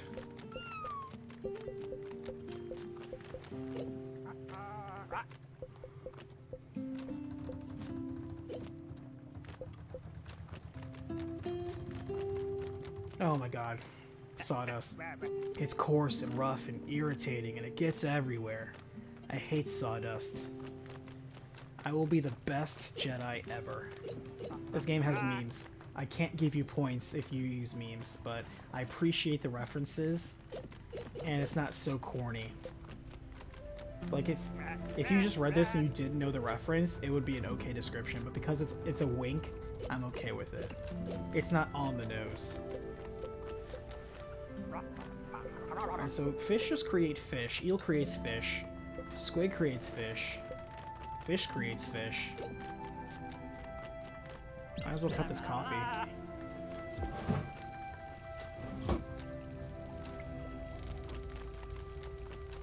Like, the elemental combo system that they had going was fine, but just the gunplay, like, the combat was great, controls were okay. However, enemy balancing was just bonkers bad. Everybody was a damage sponge. The train looked good, because it was like Unreal or something, I think. No, it was EA, so they're using their Frostbite engine. But, man, it just, mistakes were made. And of course, nobody's gonna forget the fact that all the stuff going into it, all the advertising was just obviously false. One of the biggest cases of where they use like pre-gen trailers to tell you about experiences that you're never going to have, and show you cutscenes of stuff you'll never see in the game. Like, there's one thing to show that sort of stuff, and it's bad, but people get away with it because the game is good. In this case, because the game was not well received, people are especially doubling down on the advertising that went into it. What I'd like to point out too is that Anthem isn't an EA like failure per se. It was also BioWare, because BioWare spent like 3 of their 5 years in that giant expose thing that, you know, Kotaku was garbage 90% of the time, but at least Jason Schreier at least got this thing right with the expose article on it. And 3 out of the 5 years, BioWare just spent wasting time and money doing nothing. So it's a BioWare fault. Like, they started development of that game a little more than a year before it was supposed to release. They just kept doing pre-production and designs and research and all sorts of crap, and they just kept wasting time and money not producing anything.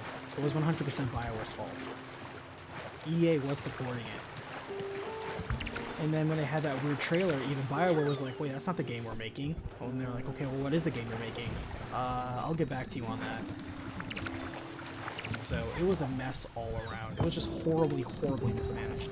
And that's a producer problem more than anything. When you have management problems like that, the first person you look at is the producer. Because they're the one who's actually overriding the budgeting, the timing, the resource management, all that for any project. That's the role of the producer.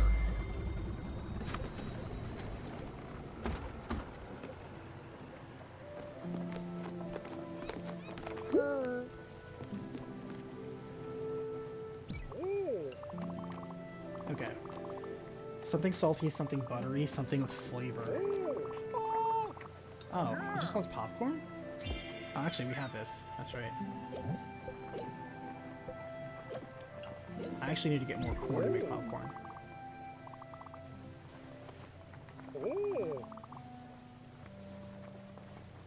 Man, I can't remember the last time I made microwave popcorn and just sat in front of a movie. I used to do that a lot. I haven't done that in so long. Just heat up a bag of popcorn. I actually have kettle corn.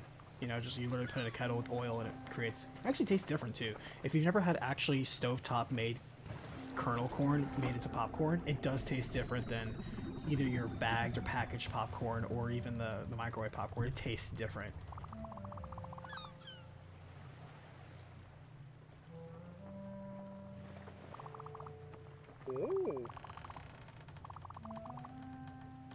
Watching these terrible kids movies, watching these terrible remakes of things I watched 20 years ago.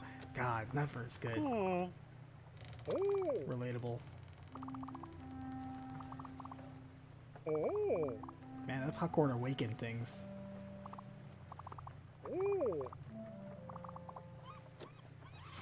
Brutal. Everybody here is so brutal, and yet it's so honest.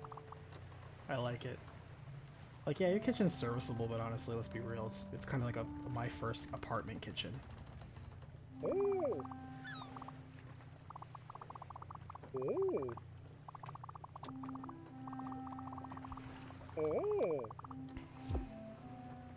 Oh, so now we can actually improve it. Iwashima Countryside. These are suspiciously cultural sounding names.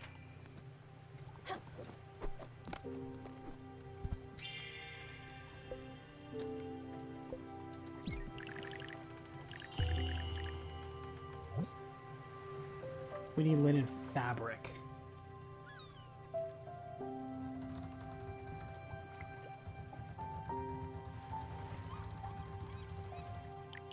Can I make linen fabric?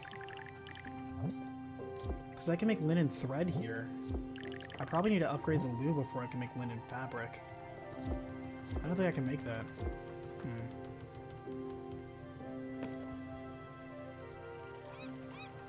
Discord movie night? Is that possible, by the way? How do people do watch-alongs? I need to look into that. Shadows and Zaku, we used to do movie nights. They would help catch me up on all the movies that I just never had time to watch. Like, I haven't seen, like, you know, like Ip Man or John Wick until they showed me. Like, I always heard about how good they are and how cool they are, and it wasn't until they showed me. Among other things. Oh, it's daytime, burning hours here. Inefficient night. It doesn't seem to change the spawn rate of what is during the day and what's during night, or at least maybe not for now.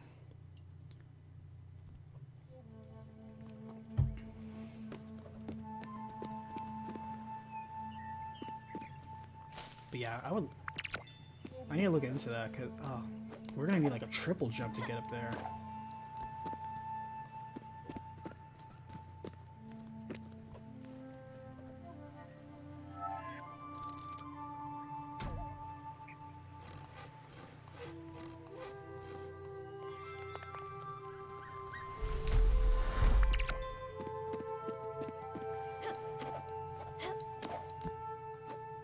Yeah, we're probably gonna get like a glider or something like that.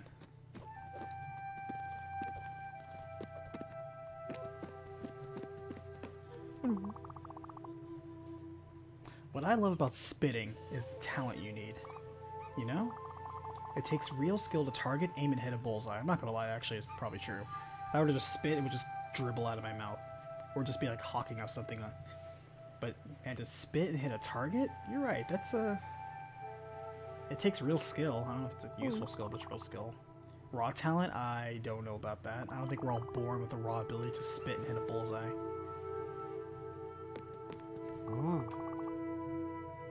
I can spit off tall buildings forever. Quality dialogue. I love the fact that I might hit somebody on the head. It's like gambling, but with real consequences. I just never seen him run out of spit. I wonder if I were to swim under this bridge if they would try spitting on me. I am fully equipped. I am a spit unit.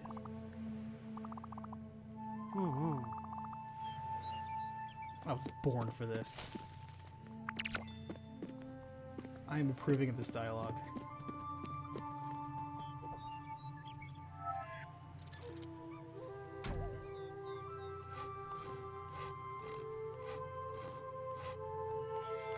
You watch it, sports and movies on Discord, people all the time. Man, you never told me about that. How come you never invited me to those parties, Shadow? Good lord. Selfish.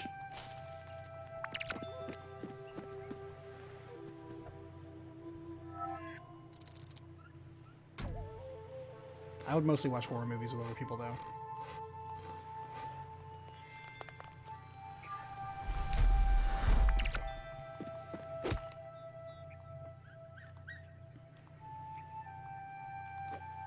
I know.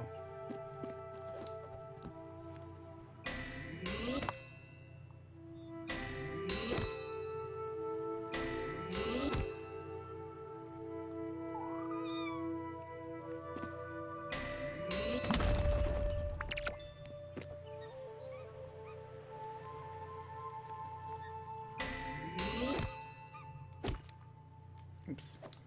Stop giving me that. You're losing a point. If you annoy me with text boxes, don't do that.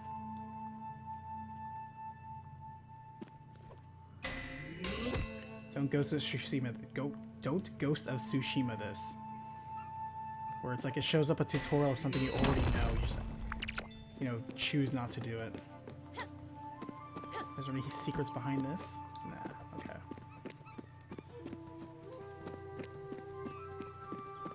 You can watch Willy's Wonderland.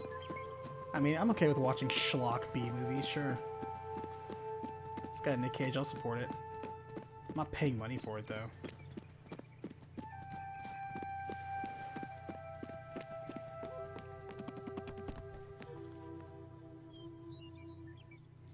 What's your opinion of Pyra and Mithra being in Smash? Okay with it. Like I said before, it's like, yeah, I have a wish list of people I would want to see in Smash personally. But we have 80 characters, man. At this point, getting anybody is just fine. I know people want to make this their crusade to have every one of their nonsense characters in there. And honestly, I'm part of that too, because it's like, oh, how can you not have this person here? But what you don't need is you don't need a bunch of B-tier side characters who've only appeared in one game that not a lot of people have played, like Gino, to be in Smash Brothers. You don't need crap like that. What you need are co-starring main characters that are in a somewhat popular yet still very niche RPG that's only kind of technically 1.5 games. That's what you need. That's a celebration. But honestly, for real, like, the sales numbers on Xenoblade Chronicles 2 far outweigh RPG. Super Mario RPG is what I'm talking about. For anyone that offends, I apologize, but I don't apologize very much. I would like to firmly state my stance that I do not care at all about Gino like most of the internet. I don't meme that, I don't follow the meme that you need to have Wario, or not Wario, but Waluigi, or Gino in Smash. That's why I'm perfectly cool with them being just the Mii Fighter costumes.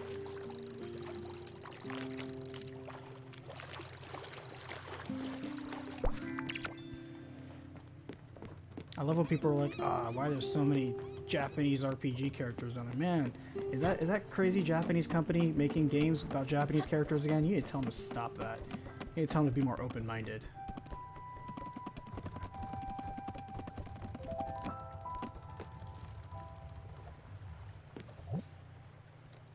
Okay, just want to make sure.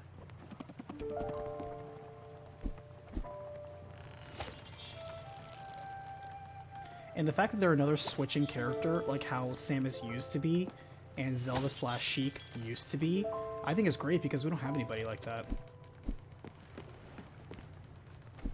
There are a couple people, like, that I would like their fighting style to have more representatives, like Incineroar. I think Incineroar is a terrible Pokemon. However, the idea of a grapple/wrestler type of character is fantastic, and I would like to see more of that. T-Seeds. Interesting. That's new. Because I don't think we have enough close-range people. And I guess to fit the memes, close-range people that also don't necessarily use a gun. Or not gun, I mean sword. For their neutral special, they can wield a gun. I'm okay with that. People with unusual, unique mechanics like Steve or Joker or Cloud, I think they're great.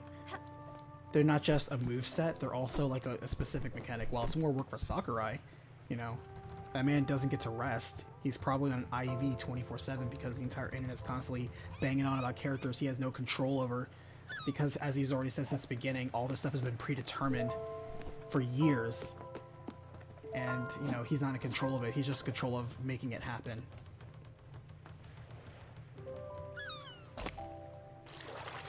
And characters that can transform, like Mithra and Pyra. Like, those are cool mechanics. I think they're great. We need to have more interesting things like that. It's not so much important who's doing it as what's happening in the game to make it interesting.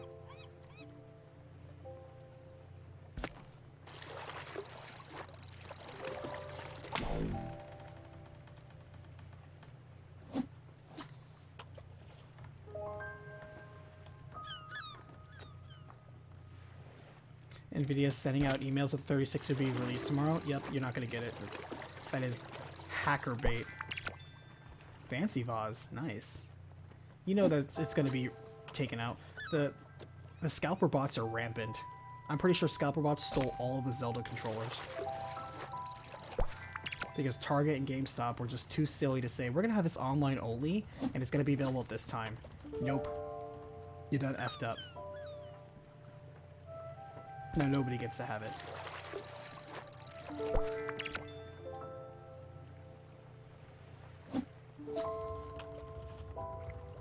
I think nights are about 10 minutes. A Tails character would be great.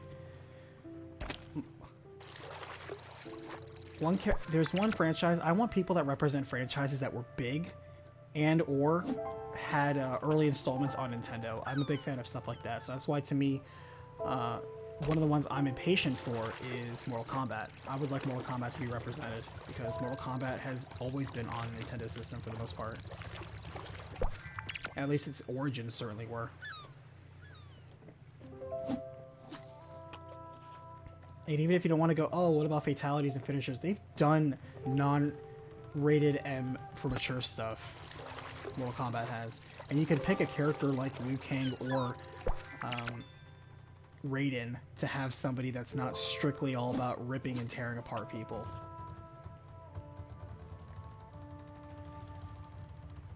As long as you get that Mortal Kombat representation, it'd be fine.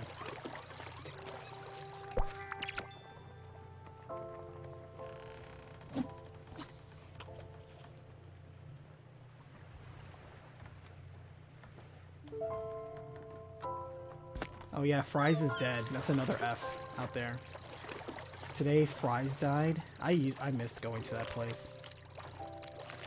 I guess you guys still got Micro Center and the Tiger Direct store. But yeah, rip. Fry's has been on a lifeline for the last few years though, let's be for real. They were already dead men walking. But yeah, I'll have to wait to chat, break my line. A Tails character would be great, because Tails, of course, also originated on a Nintendo system. So it would be fantastic to have representation there.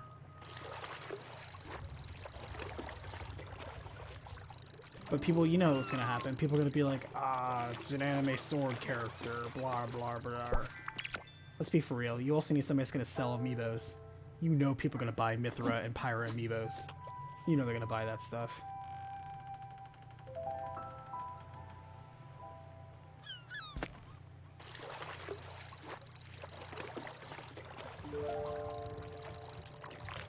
I mean, I'll support it anyway. I have the collector's editions for both the games. I enjoyed those games. They're fun games. They're really good. And dude, don't skip on the Xenoblade soundtracks.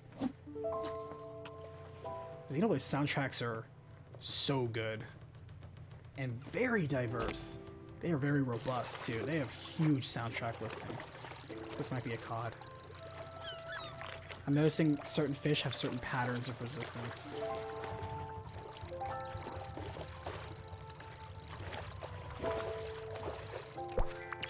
Oh, soul. Close.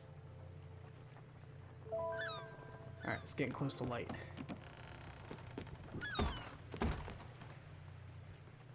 Oh, it's not that dark. It's right there.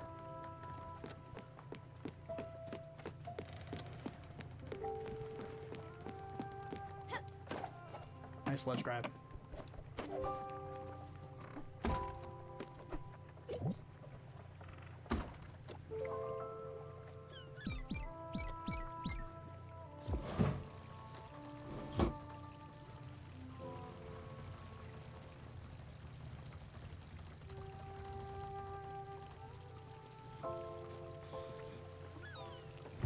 I remember early on when Fry's was still new, the Fry's in Atlanta was certainly very cool, but the Fry's that was in Texas, in Houston, impressed me, because we came over here for a business trip one time, and we was like, okay, we need some parts, let's go to Fry's.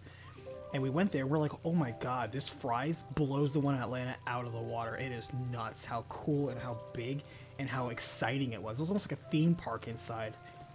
It was crazy. And yeah, I don't even want to go and see it. Oh, first of all, I can't because they just closed down tonight. Literally in an hour, their website shuts down. I don't know why people are going to try rushing to buy stuff. There's not going to be any fulfillment. But alright.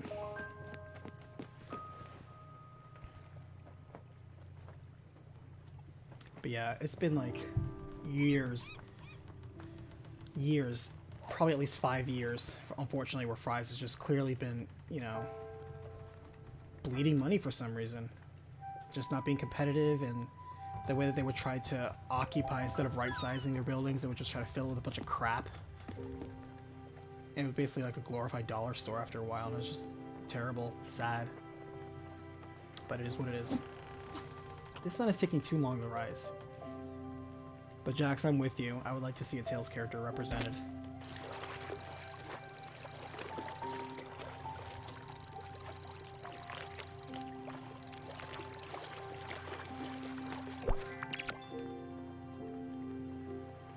And preferably somebody who's not a sword user. Because most of the big boys in Tails are sword users.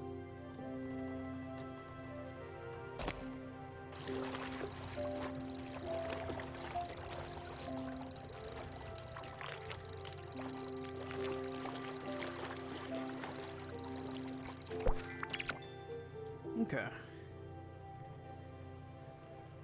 Have a good night, Fron. Alright, sun's up. Let's go.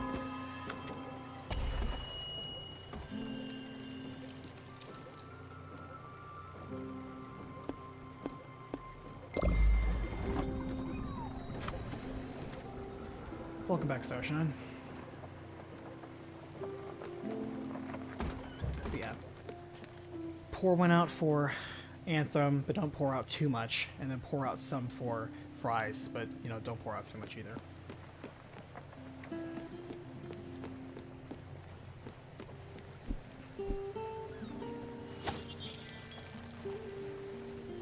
Legendia I enjoyed, or rather, let me say, Legendia ended up being good at the end. The first half of Legendia is not very interesting in my opinion. I don't enjoy the first part of Legendia. However, the second part of Legendia has excellent character writing. Very good character writing. And that's what saves the game, because the first half is kind of boring, to be honest with you.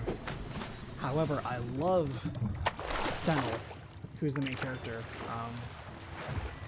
Because before Jude in Exilia, he was a pugilist. He was the main character, but he was a pugilist. He fought with his fists, you know, kicks, and it was super cool. I love that type of fighting style. It was super awesome. And because Tales is already fast-paced and combo-centric like a fighting game, it felt so natural. So, and also I like the fight music. It's unusually metered, but I like it.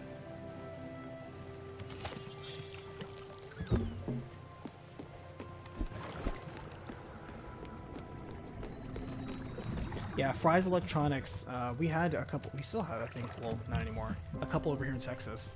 And yeah, it's just a really big electronics warehouse where you can buy a lot of electronic computer parts, but also video games and auxiliary parts and ancillary parts and parts for your office and all sorts of stuff. TVs, washing machines, appliances, services, all sorts of stuff that involve electronics. And honestly, a lot of it at very fair prices. But they just couldn't live, and so they died. Finally shuddering today.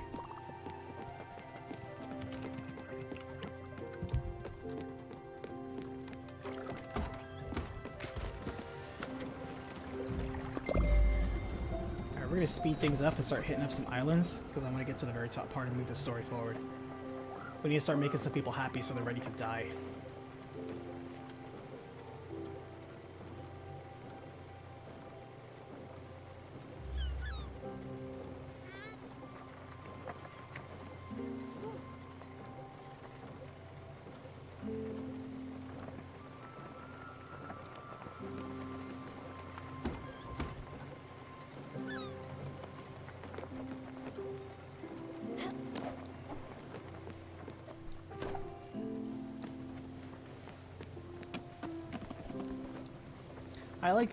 I think one of the most enjoyable things I could do is troll Smash Brothers people that are very passionate, because the Smash Brothers fan base is so very passionate and so very easily tilted that it just, you see that beehive and there's such easy rocks you can throw at it.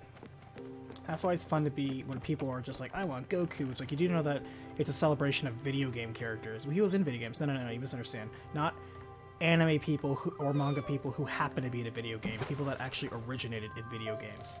And more specifically, Nintendo. Okay, well, I want people like the kid from Undertale, because that was also on a Nintendo console. Or Shovel Knight. It's like, no, you misunderstand. They only get characters from good games. And then just watch their face. Because you're obviously just, you know, trolling them, but they don't see it that way. It's just, it's so easy to tilt them. And they have no one else but themselves to blame. They don't realize that it's a joke because they're taking it way too seriously.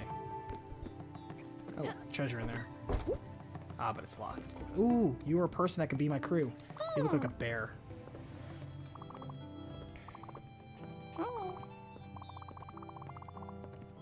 Ooh, are you gonna help me?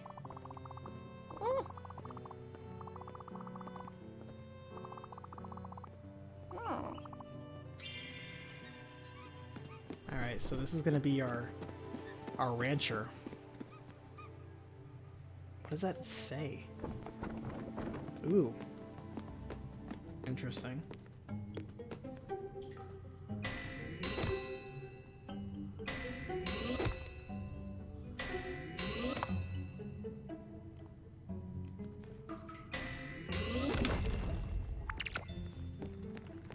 Coal mining.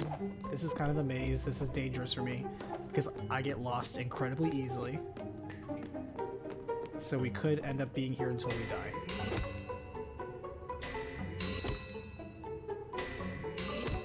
Like, I wanted a monster hunter. And you could have picked, like, either, you know, Rathlos wearing hunter or Kieran wearing armor hunter. Either one of those people would have been great. You know, they got Rathlos in there, so at least there's representation. So it's not like it's not being represented. Slate.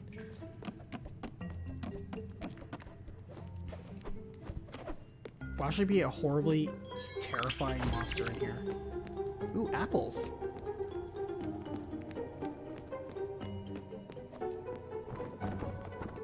I was gonna say, that looked like a secret. It was a secret.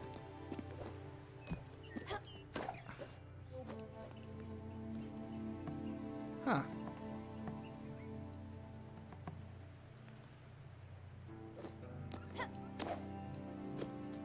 I don't want to jump down here for fear of it.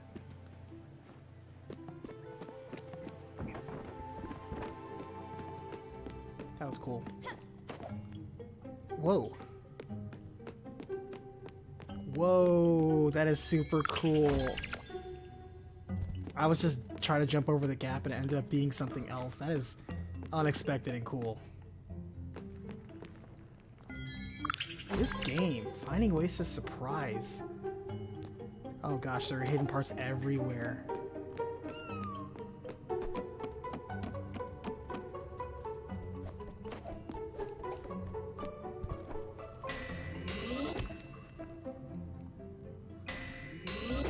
See, this is how you do rewarding exploration.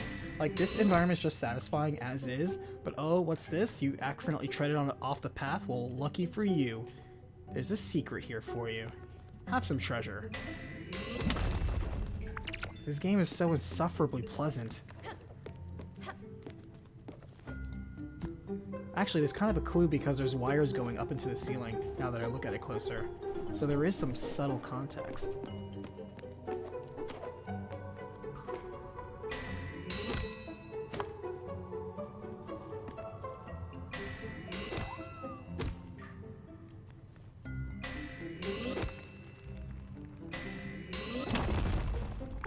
And also, this is a nice quality of life thing. When I break the things up, they just automatically get zipped up by you. You don't have to walk over and manually pick them up. Or, what some games make you do, you have to walk over the item, select it, select pick up, and then, like, move on with your life. Like, I'm obviously walking over it. It's obviously collectible I need. It's obviously collectible that I have no limit on carrying. Why would you make me have an extra step or two in the process of just picking up a mundane item? What is up with this? I wonder if I can use my hat as a glider. It certainly seems big enough. This game has such nice quality of life design. It's so considerate. Alright, that seems to be what we can do for now, but there's clearly more secrets here. Let's try jumping off now. Oh, actually, just goes back here. Cool. That's right, this was the first part. Nice.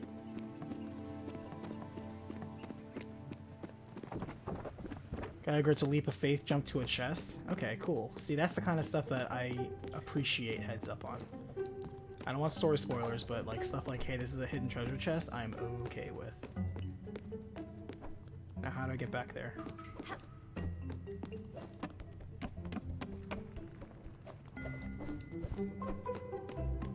Oh yeah, if one of the options, great catch right there, Starshine. If one of the skin options was Wigglerhead Hunter, oh dude, baby. Wigglerhead Sword and Shield Hunter. Good recovery there, and you're right. Thank you very much, Geiger. Appreciate that.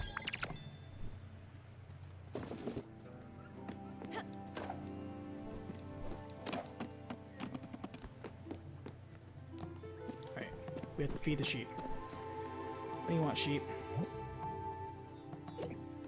What do sheep even eat? Maybe you can get like a carrot.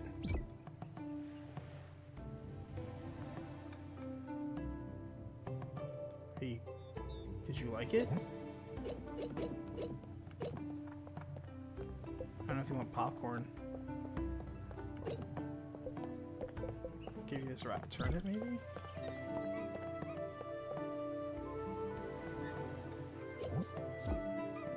Corn? Maybe? My... Oh. Okay.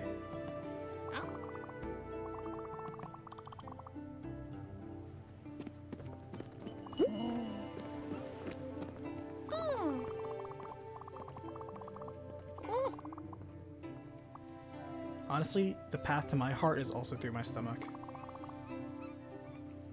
If you cook good food, I'm probably gonna like you.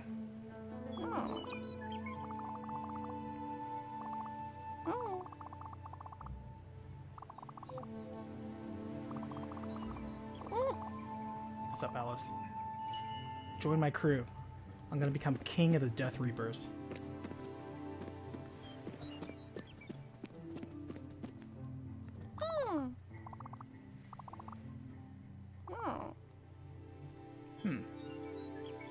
We'll probably have to come back here. Oh, we have a lot of things. Find a second sheep. Like anywhere? Oh, that explains the sheep we found on other islands. But we need to have a sheep pen first, which is going to require us to have an improved blueprint, which is going to require us to have more space. Oh boy, this is snowballing. Oh, I have to give Summer 3 gemstones. All those gemstones look very valuable. I don't know if I want to do that. Guess I have to, don't I? Out of curiosity, how much are these things worth?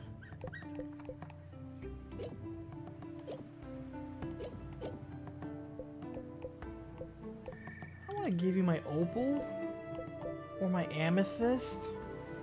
I don't want to give you that, even if it makes you happy and that's how we progress the story. I'm gonna try to get more citrine. Maybe it'll respawn here.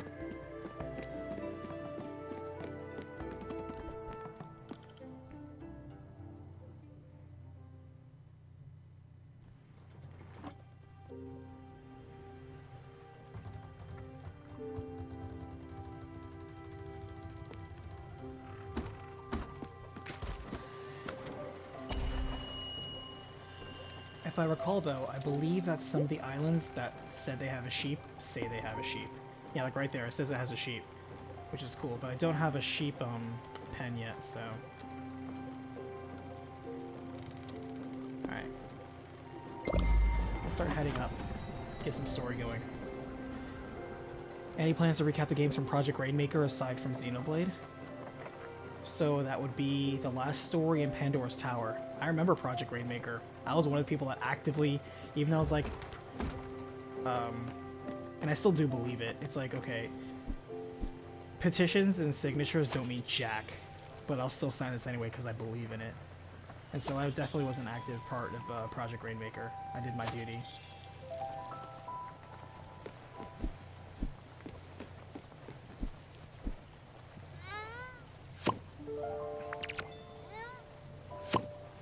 Stella lifts from the knees. She knows what's up.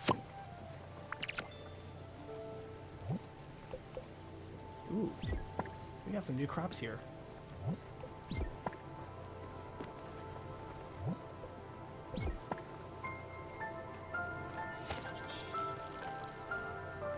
But yes, I'm gonna do Xenoblade. It's just the I feel like it's like Xenosaga.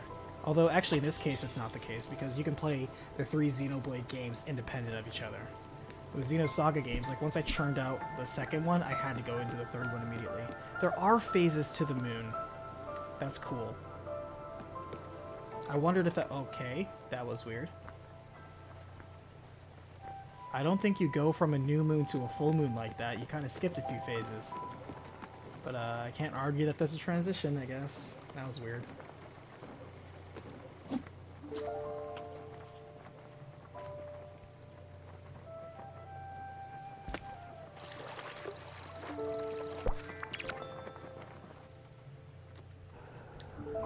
And that's it for the day. But yeah, last story in Pandora's Tower, I will... They're on the queue, if I'm not mistaken. I'm almost positive they've been on the queue for a while. They're also standalone titles, so anybody who's looking for any ideas for any of the patron polls, and you guys somehow still keep avoiding the open category listings and you want to pick a standalone one, consider either of those the Rainmaker titles.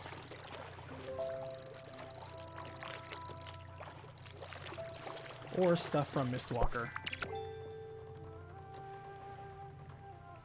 Because even though Blue Dragon has quote-unquote 3 games, I'm not touching the other 2. I'm just going to do Blue Dragon. I should notate that, though. It's like God of War. I only have interest in doing the first God of War and the 4th God of War, because I don't like any of the other God of War games.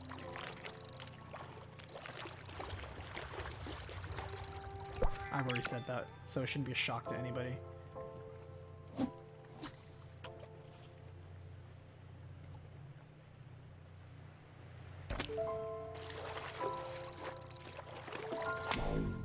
Too greedy.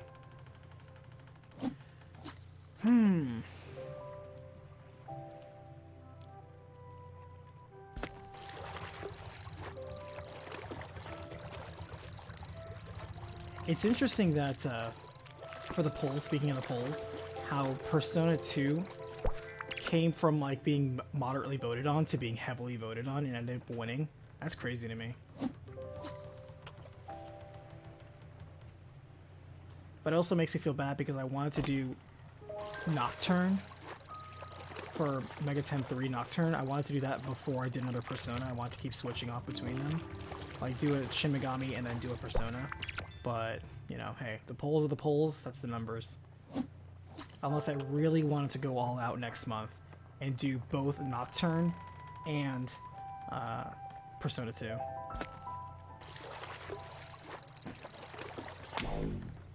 But first things first, this Friday, I'm playing Bravely Default 2, baby. I need to go to my storage unit and pull out my Switch dock. Because I've always used my Switch mostly portable. I almost never record anything on it, so I almost never use the dock. I use it portably. I usually play it like when I'm trying to fall asleep or just hanging out and lounging in bed. But, or when I'm out and about.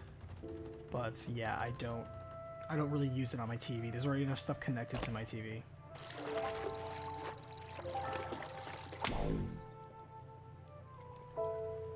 The main time I use it for my TV was when I wanted to do it for Ring Fit, which by the way is actually legit cool. I was one of the early adopters for Ring Fit and nobody believed in it. Oh gosh, and then look who's laughing now. When everyone went into quarantine and then suddenly Ring Fit became like super hot, I was like, I called it the entire time. It's actually a legit good game. If you really, it's basically CrossFit. It's light CrossFit, and it also has a very big gaming aspect to it. So I really do recommend it. And the resistance ring is pretty well built. The 4th God of War game, yeah, that's just called God of War.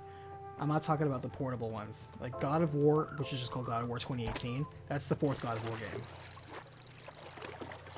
Yeah, it's not numbered, but it is what it is. Just like Doom 2016 is technically Doom 4.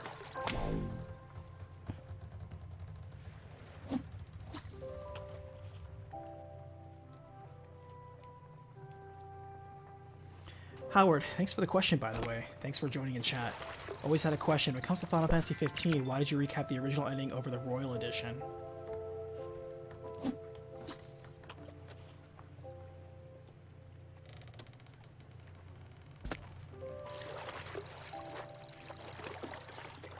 You're gonna have to be more specific, because I did cover the Royal Edition.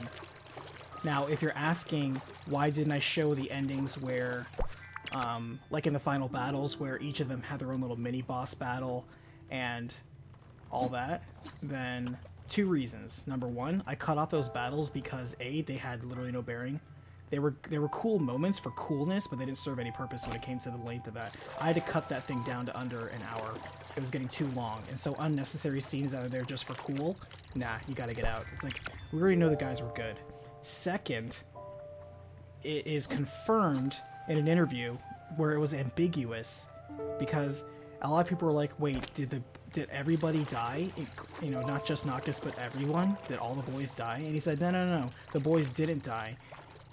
He legit said that, and yet everyone's like, well, then why do they appear in the afterworld? It's like, that was supposed to be like their spirit or something like that, but it's like, but they're not dead. It's like, because, you know, the last you see them, they go to face off in the final stand and hold the line, and then you see them in the afterlife, and so you assume they died, but he says, no, they didn't die. So in consideration of that, the fact that they don't die, you have to cut out that part where they appear. That's why, if you look closely, it's carefully edited where it only shows Noctis, and it shows him summoning the kings, which is proper, but it's not going to summon the ghosts, or not the ghosts of his friends, because his friends aren't dead. His friends lived.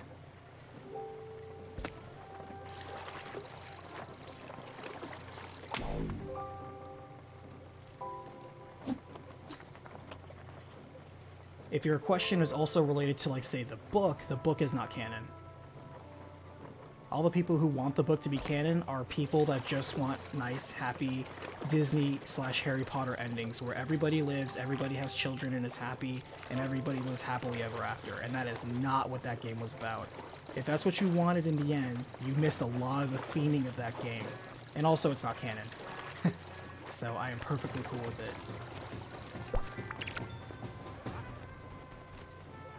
What's up, dude?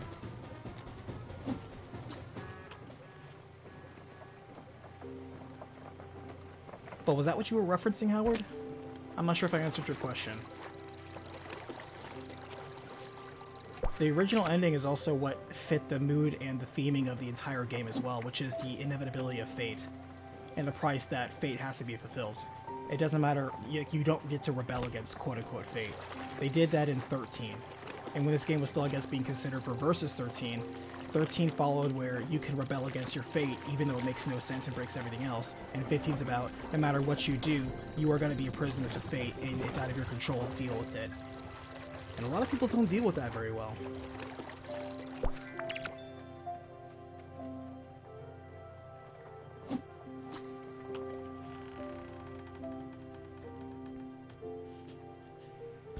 Dawn of the Future is not canon, Gyoder. I'm gonna cap you off right there. Yes, episode Arden was part of that because they wanted to incorporate all the DLCs. But when they said the DLCs, they even said we're gonna introduce an alternate ending. And then when they had to stop the DLCs, they just wrote those into the book. That's all they did. The book is basically just the manuscript for what they were gonna make the DLC out of. But they said up front that is gonna be an alternate ending. It is not canon.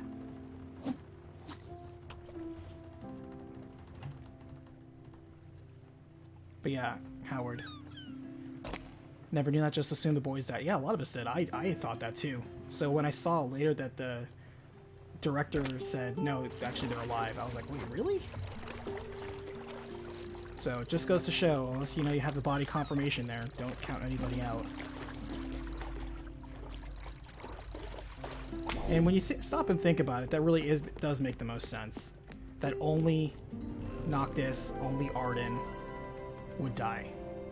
And of course, Unalesca. Or not Unalesca, good last Final Fantasy X. But Luna Freya.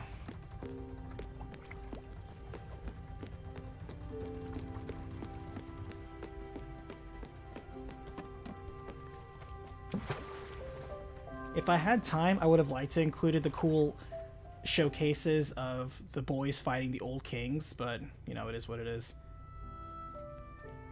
It was not a priority of that over the showcasing of the character development gained from their individual chapters. That was more important.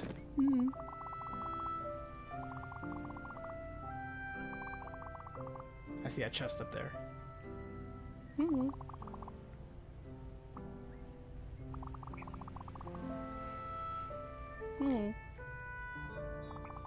And also, I guess this could be a third reason. I'm not here to recap a book that's related to a game. That's not what the recap is. You play this game, this is what happens in the game. If you want to read the book and it gives you an alternate ending, then go ahead and read that book. But that book does not supersede the game.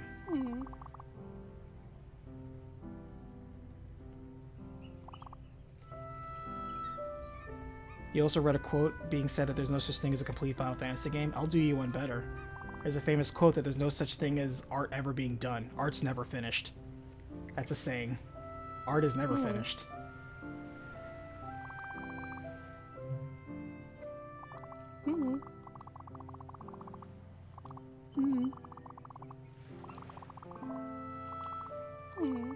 Interesting. So this house is a maze. So it's kind of like a dungeon in here? That's kind of cool. Let's see how they do this. Oh, it's going to be like this.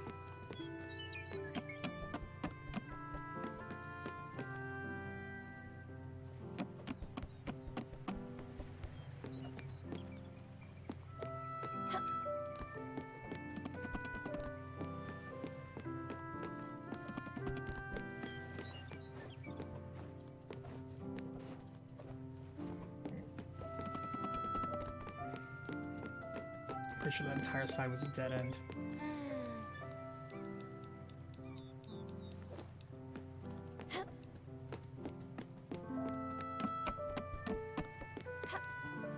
I mean, there are also people that still think Final Fantasy, that urban myth where it's like, oh, it's Final Fantasy because it was their last shot at making this game. That's not true. That's an urban myth.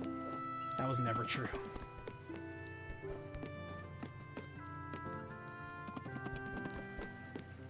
It sounds more romantic that way, but no.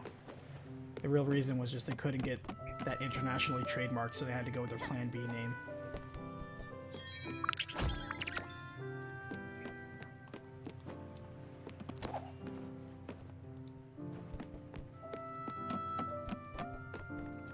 We did it.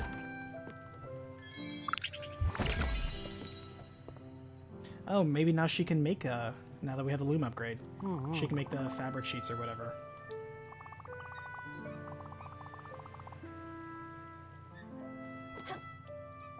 Oh wait, was there something on the roof?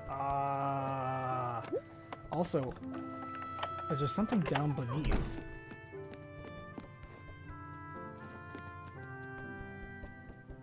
What's going on? Did the cat just go up by itself?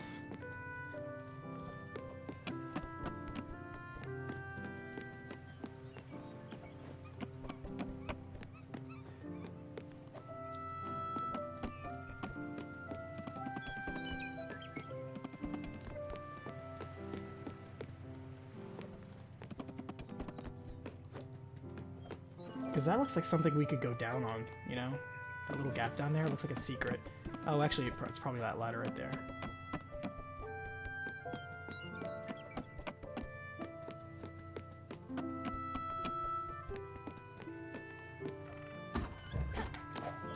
There is a chest.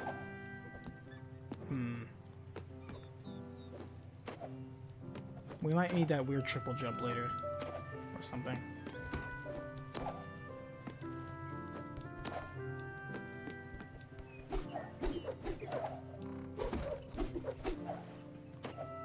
Oh.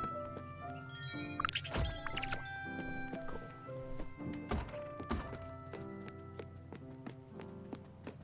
I was right.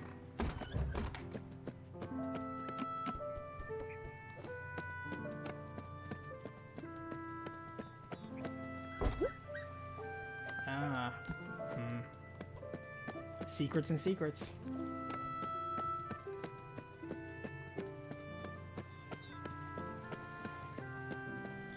But yeah, if you ever have a question about how I chose to take a story direction, feel free to ask, because I usually have something that backs things up.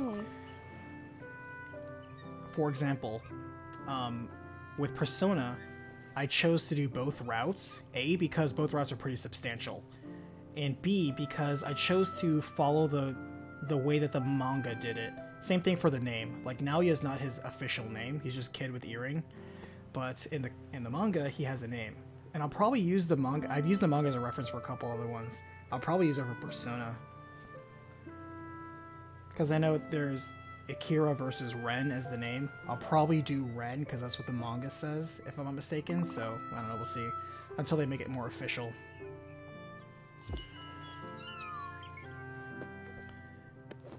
And the official novelization is what I used as a reference for Nier Automata, because there are a couple of decision points that kind of impact quest in minor yet significant ways, especially the ending.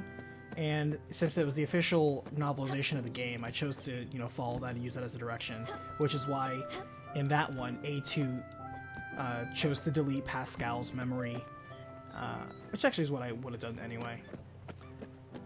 And why ending, what was it? C versus D, the one where it was the mutual death of both of them and not 9S getting saved, that is the ending they chose. That's what I went with.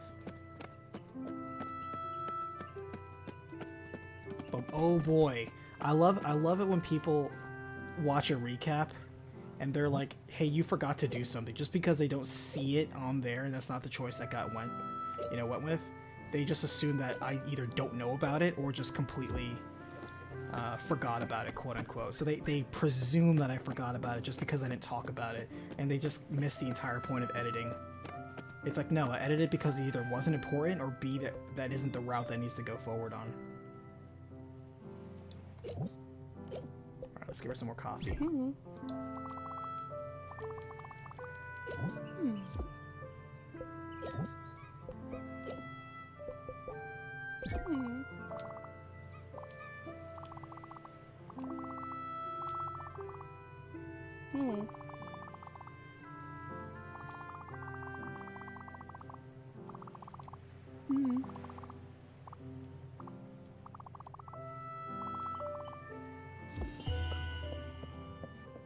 Oh, well, she feels bad because she remembered her past. Yeah. Man, that's kind of sad. Oh, nice. She's at the level where she harvests fiber for me, though. Appreciate it.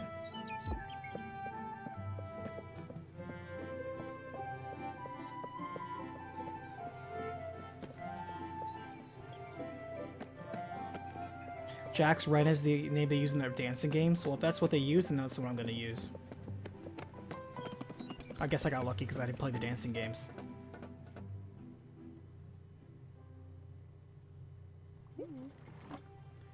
Yeah, and everyone kind of always referred to Persona 4 as you.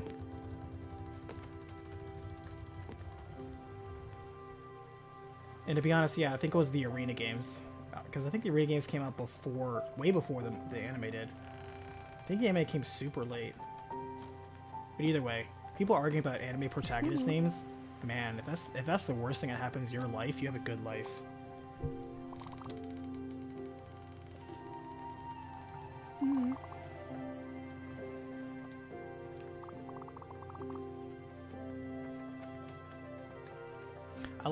I love when decision points happen, and hearing what people's outcomes are. It's okay to have people's established headcanon. Like, some people are like, I decided to not wipe Pascal's memories. I decided to kill Pascal. It's like, that's fine. It's like, that's part of the joy of the game. That's why I don't talk about too many optional things, like side quests or bosses. Not because they're not important, but because they're not important. If you know what I'm saying.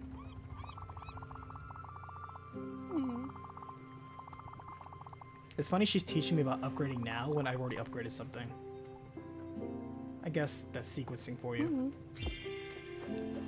More than meets the eye.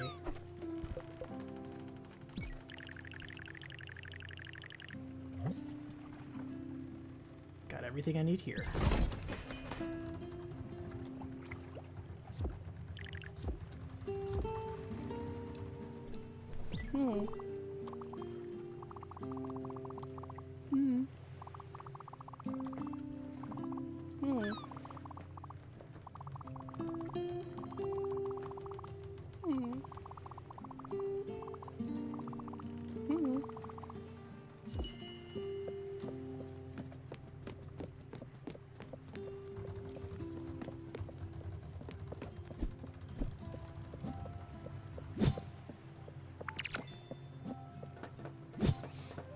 we need fiber to turn into fabric, or fiber to turn into thread, and then thread to turn into fiber. Ooh boy. Oh, let's grow some rice.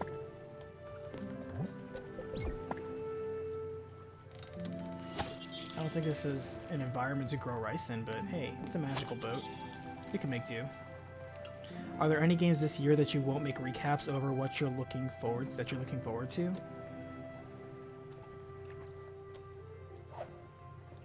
EB? That is a story of my life for the last couple of years. There are many recaps I've done that are not my choice. In fact, almost all of them have not been my choice.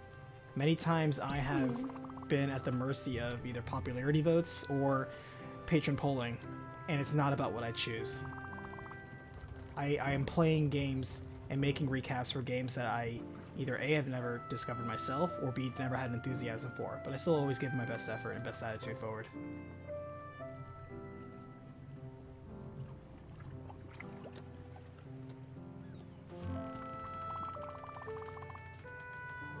Oh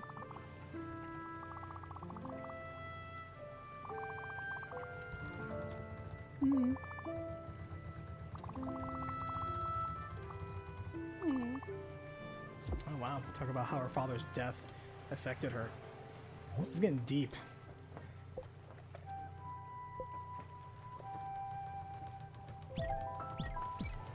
Let's try 4 of them. There we go. This is the good stuff.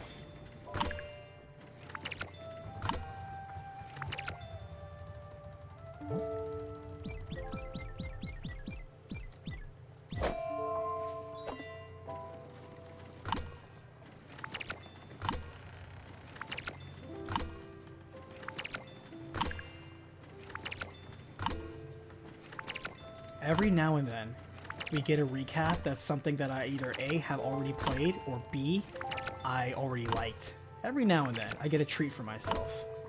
Not often. Oh, just meant games that come out in 2021. Oh, okay. Boo, as for the canon ending, yeah, according to the book, ending E is what happens. Now, it's C into E, not D into E, but it's still E. All roads lead to E. What do you do in this game? This is a management game, Pounder. We are managing our boat. We are the steward of death, and we are helping people cope with their life problems while also helping ferry them to the afterlife. But before they can pass on, they have to resolve their internal conflicts and, you know, unfinished business, and we're here to help them. Not only fulfill their demands, but also upgrade our ferry boat so that way we can accommodate more guests as we ferry them to the afterlife. And so it becomes not just, it becomes something in the line of Viva Pinata or Harvest Moon, as I'm told, where you are doing management of resources, you are talking to a lot of people, you're managing relationships, building up people, but also collecting resources, crafting things, upgrading things, and doing a cycle of those sort of chores. And making use of time and management resources, you know. It's a time and resource management game. So if that scratches that itch for you, yeah. Now what I like is that there's good vibes, chill vibes, and hard-hitting emotional vibes. That was cool. That was worth it. And also just genuinely pleasant, simple gameplay that frequently keeps things going with such small amount of detail in every single aspect. Like the way look at this simple fishing minigame. Look at the fluid animation, not just of like how they cast the line and the lighting and the shadows of it, but also the reflections in the water. Look at the way the string handles itself, not only when it snaps, but also when I'm pulling and winding it up. You know, the way it kind of sways back and forth. It's like there's a lot of attention to detail and very fine amount of presentation on otherwise pretty simple but enjoyable mechanics.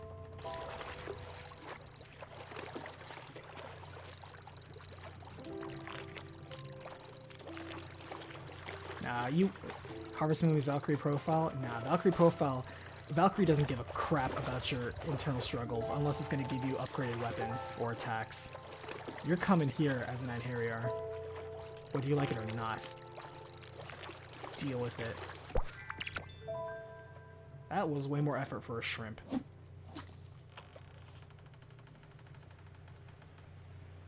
But yeah, we are kind of like a Valkyrie though. We are collecting souls and helping them pass on, although we're not recruiting them for a war with the gods. We're just the ferryman. Ferrywoman in this case. I'm gonna sleep a little bit.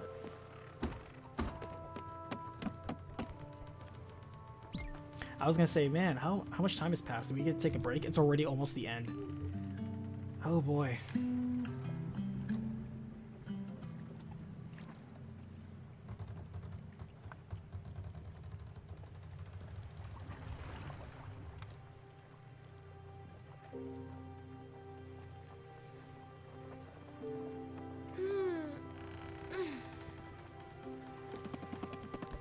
Well, now that we have this fabric, I think we can craft... Is it we needed that?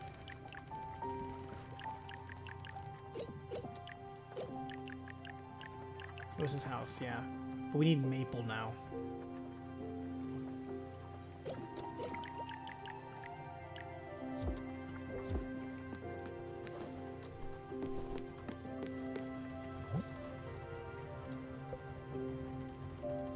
Improve the kitchen with an upgraded stove.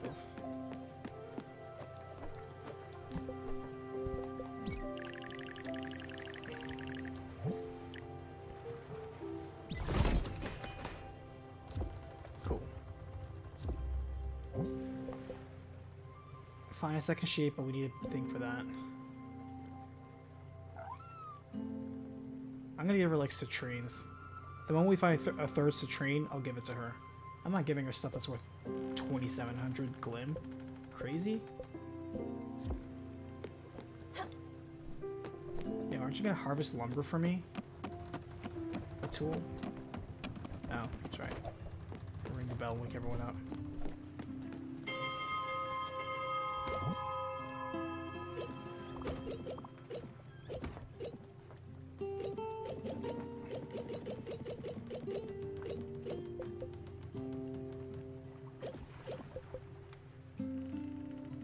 So this is a key for... Maybe I have to give it to her.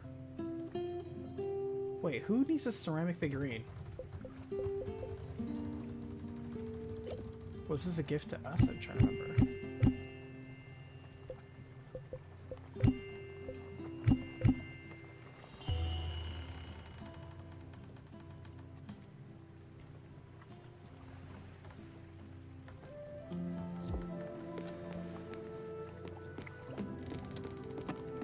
What?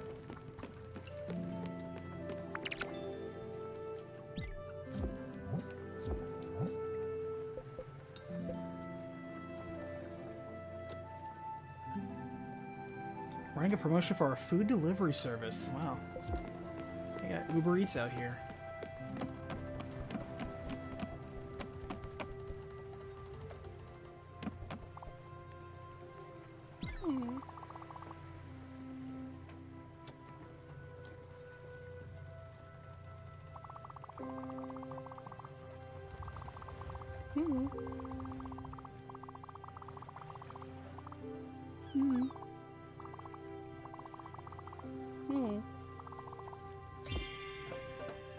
Man, I don't want to improve your house. Alright.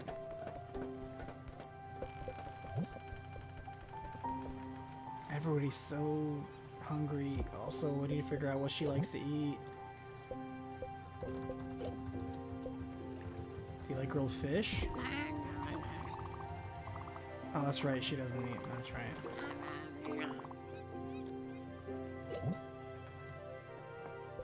It's strawberry.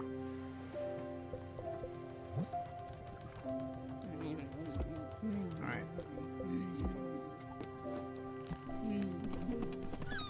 Forgot that she was a vegan.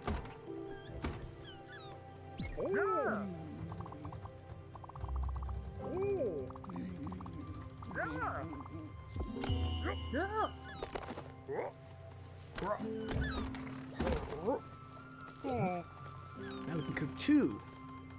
Now there are two of them.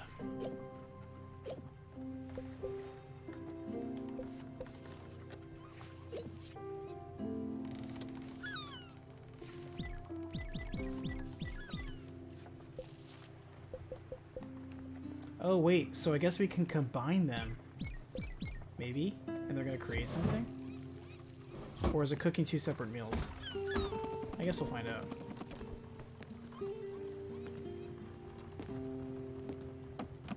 Don't forget to hug them. Oh, I have been forgetting to hug them, come to think of it.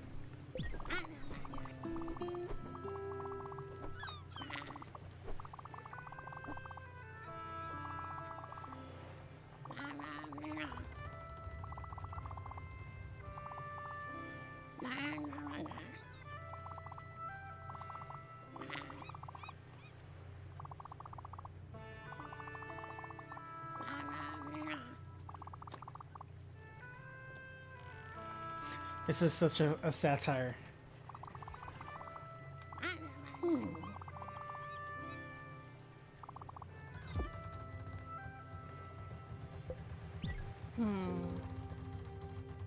Sometimes you just need a hug.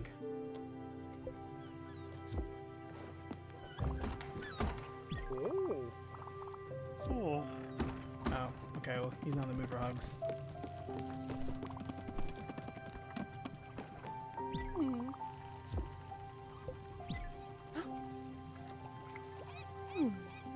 Huh.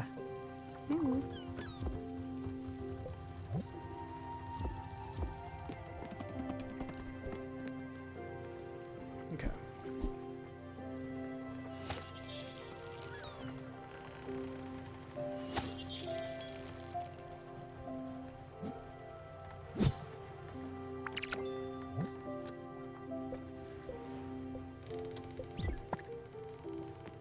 Alright, we're gonna have to keep constant linning going, is what we're gonna have to do.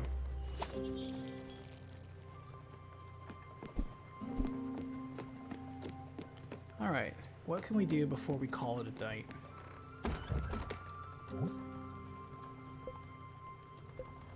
We need wood. We need to build that. We need to find that. Alright, what is she asking for? Just to check.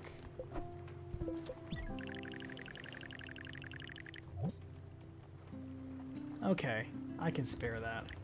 Oh wait, you want all the scrap. You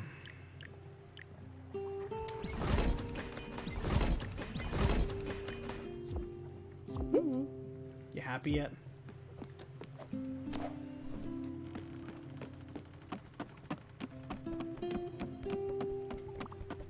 Don't say I did nothing for you.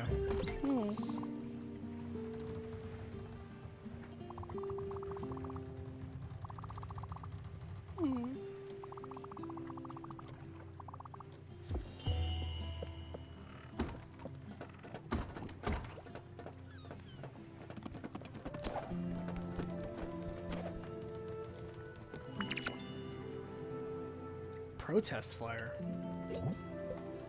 Who's protesting?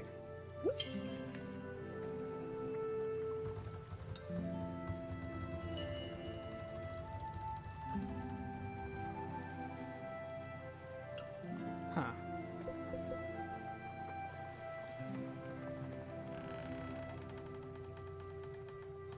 So bottom line core is having some problems. Oh well. I'm a mercenary, so unless you're offering me something good, that's a personal problem, man.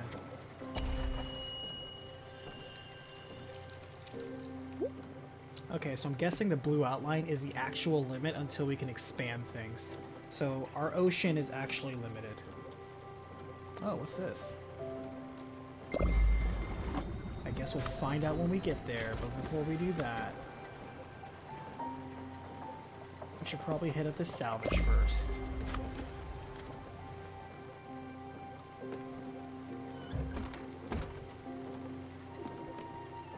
I like seeing things go outside. Alright, let's check out the kitchen.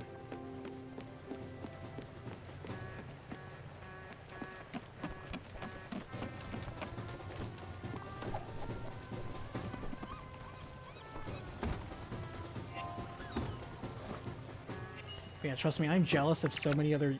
Ooh. Wait. I put carrots and mushrooms in there, and I got carrots and mushrooms back. What does that mean?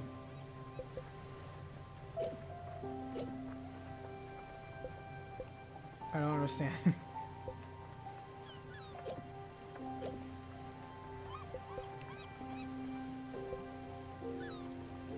So they don't actually do anything? Or they don't become something?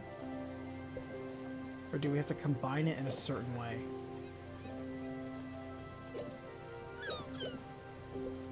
Whoa, tea leaves sell for 300 a pop? Man, I should just sell those.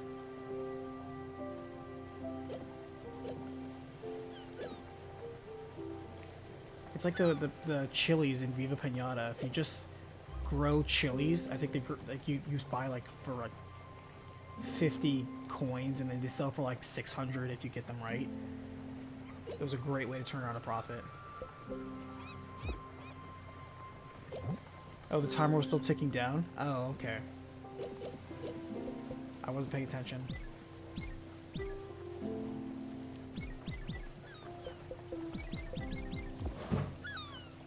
These are mistakes you learn.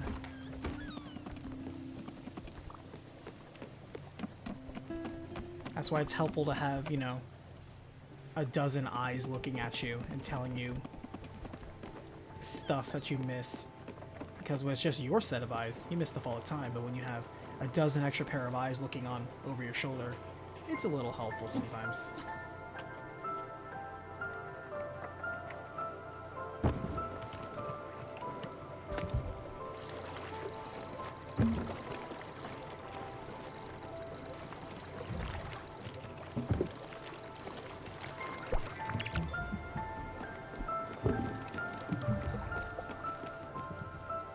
I kind of wish this game had a little bit more of a pronounced soundtrack.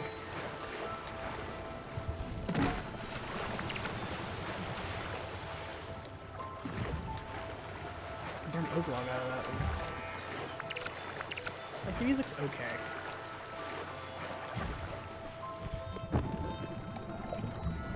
I don't know, she's playing for my thing. That's super cool. She's playing a sitar.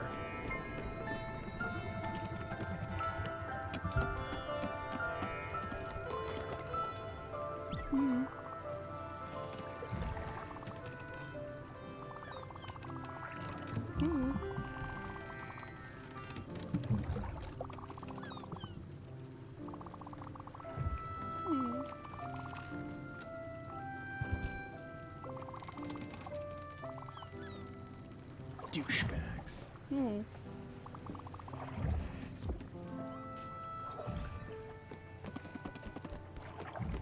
Alright, is the moon gonna rapidly change into a new moon? Or is it actually gonna, you know, or a full moon? Or is it gonna stay a new moon? What are you guys all doing up at night? Well, actually, we're still moving, so I guess we're fine.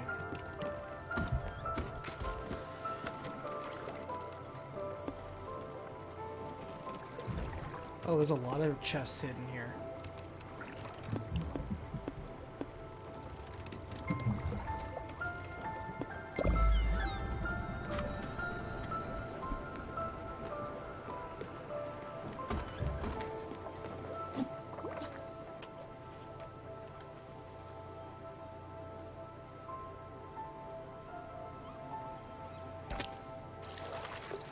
Can't wait till we get with the upgrade to just sail just a wee bit faster.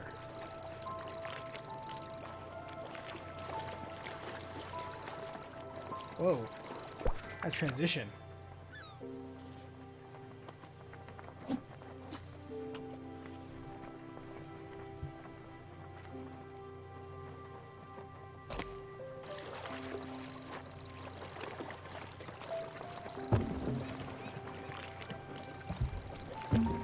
I see you.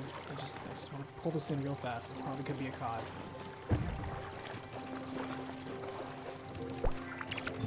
Yeah, there we go.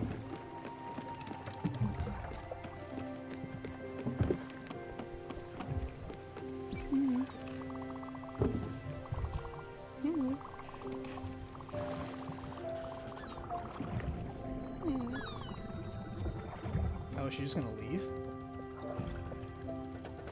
Or she's gonna hang out in her house?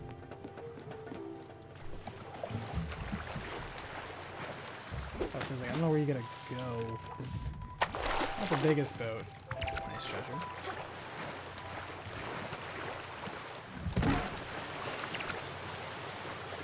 Nice. How can you dive? Dive.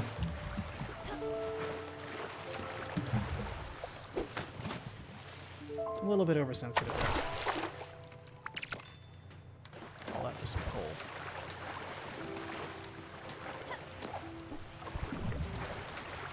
Okay, let's at least visit that last weird icon on the map, and then we'll call it a night. But so far, I'm still enjoying my time with this game.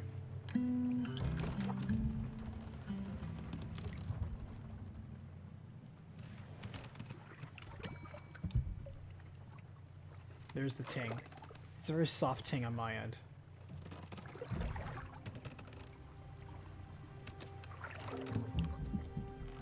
I wonder if at some point our boat will be destroyed by some weird disaster, and it puts us in a pickle.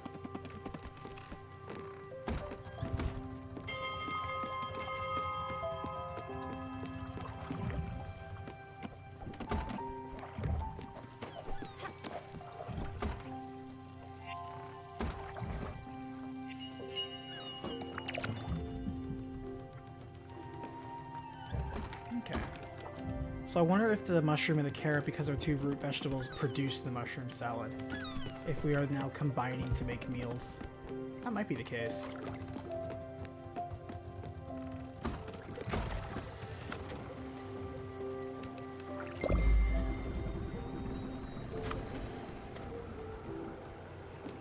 It's good to know there's a fast travel spot right there.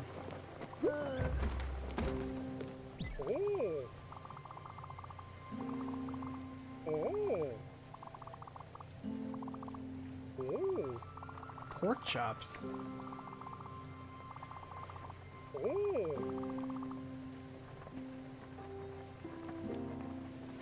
Lying that doesn't come back to haunt you. That's kind of dark. New recipe learned. Actually, how do I check recipes?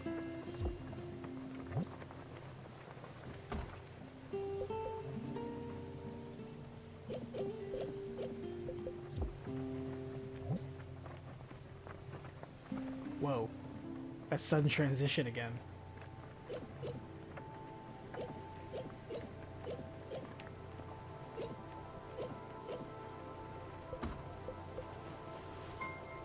Oh. What the? What was that?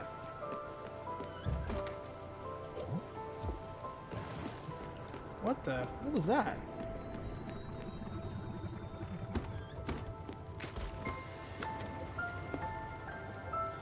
Nebula fiber. I couldn't talk to that shrimp.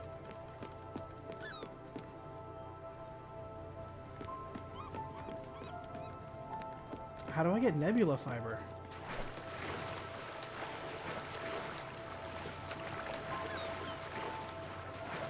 You trip, man. Where'd you go? Well, that was mysterious. I heard a ting like he did something.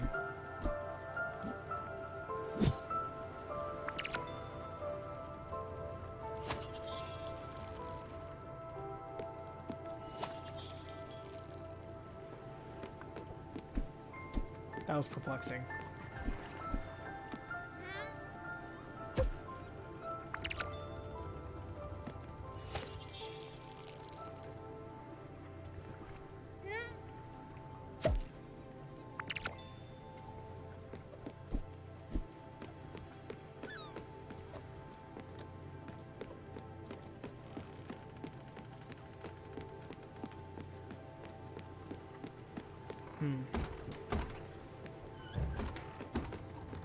Alright, chat, how do I look up recipes? Because it said he gave me the recipe for pork chops. Is that something when I'm in the kitchen, does it give me the recipe option? Just cook something based on a recipe?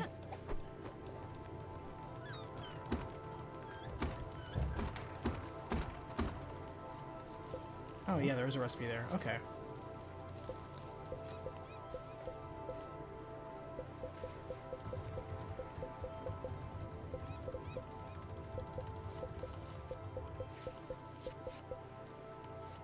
need pork. I definitely don't have pork.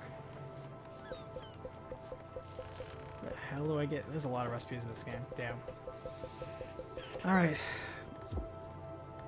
Not sure where I get pork from. The search for bacon and pork. That is going to be our mission. Okay. Well, this looks like a good spot to sign off for today. Alright. We have to search for pork, but that search will continue on Saturday night. So if you're chilling on a Saturday and you're not hanging out with anybody or doing anything or going out, because most people won't, hang out with me, because that is the new streaming day. So hopefully Wednesday helped out for some of you. I thought it was great to meet some of you for the first time. There's some names in chat that I didn't recognize before. Hey Pixel Slappa, thank you for joining in chat. So thank you everybody to coming in, and thanks for everyone new joining in for the first time. I appreciate that, and hopefully I can see more of you guys later. Good talking to some of you guys. To me, this is a great game to have a chat with some of you guys and kind of talk a little bit more personally, just as much as we're talking to the people here. Kind of a spirit healing game in a weird kind of way. But the next time we'll be picking this up is going to be on Saturday. Hopefully, this also helps more of you folks who understandably have work early Monday morning, for those of us in the West, or are already at work, perhaps, further east. And maybe that helps out a little bit. So hopefully I can see some of you guys there. If not, I understand. But it was fun for me to talk to some of you guys. So thank you so much for watching. I'm Oney Black Mage. We'll continue Spiritfarer on the new schedule, which is Wednesdays and Saturdays. So no more Sundays and Tuesdays.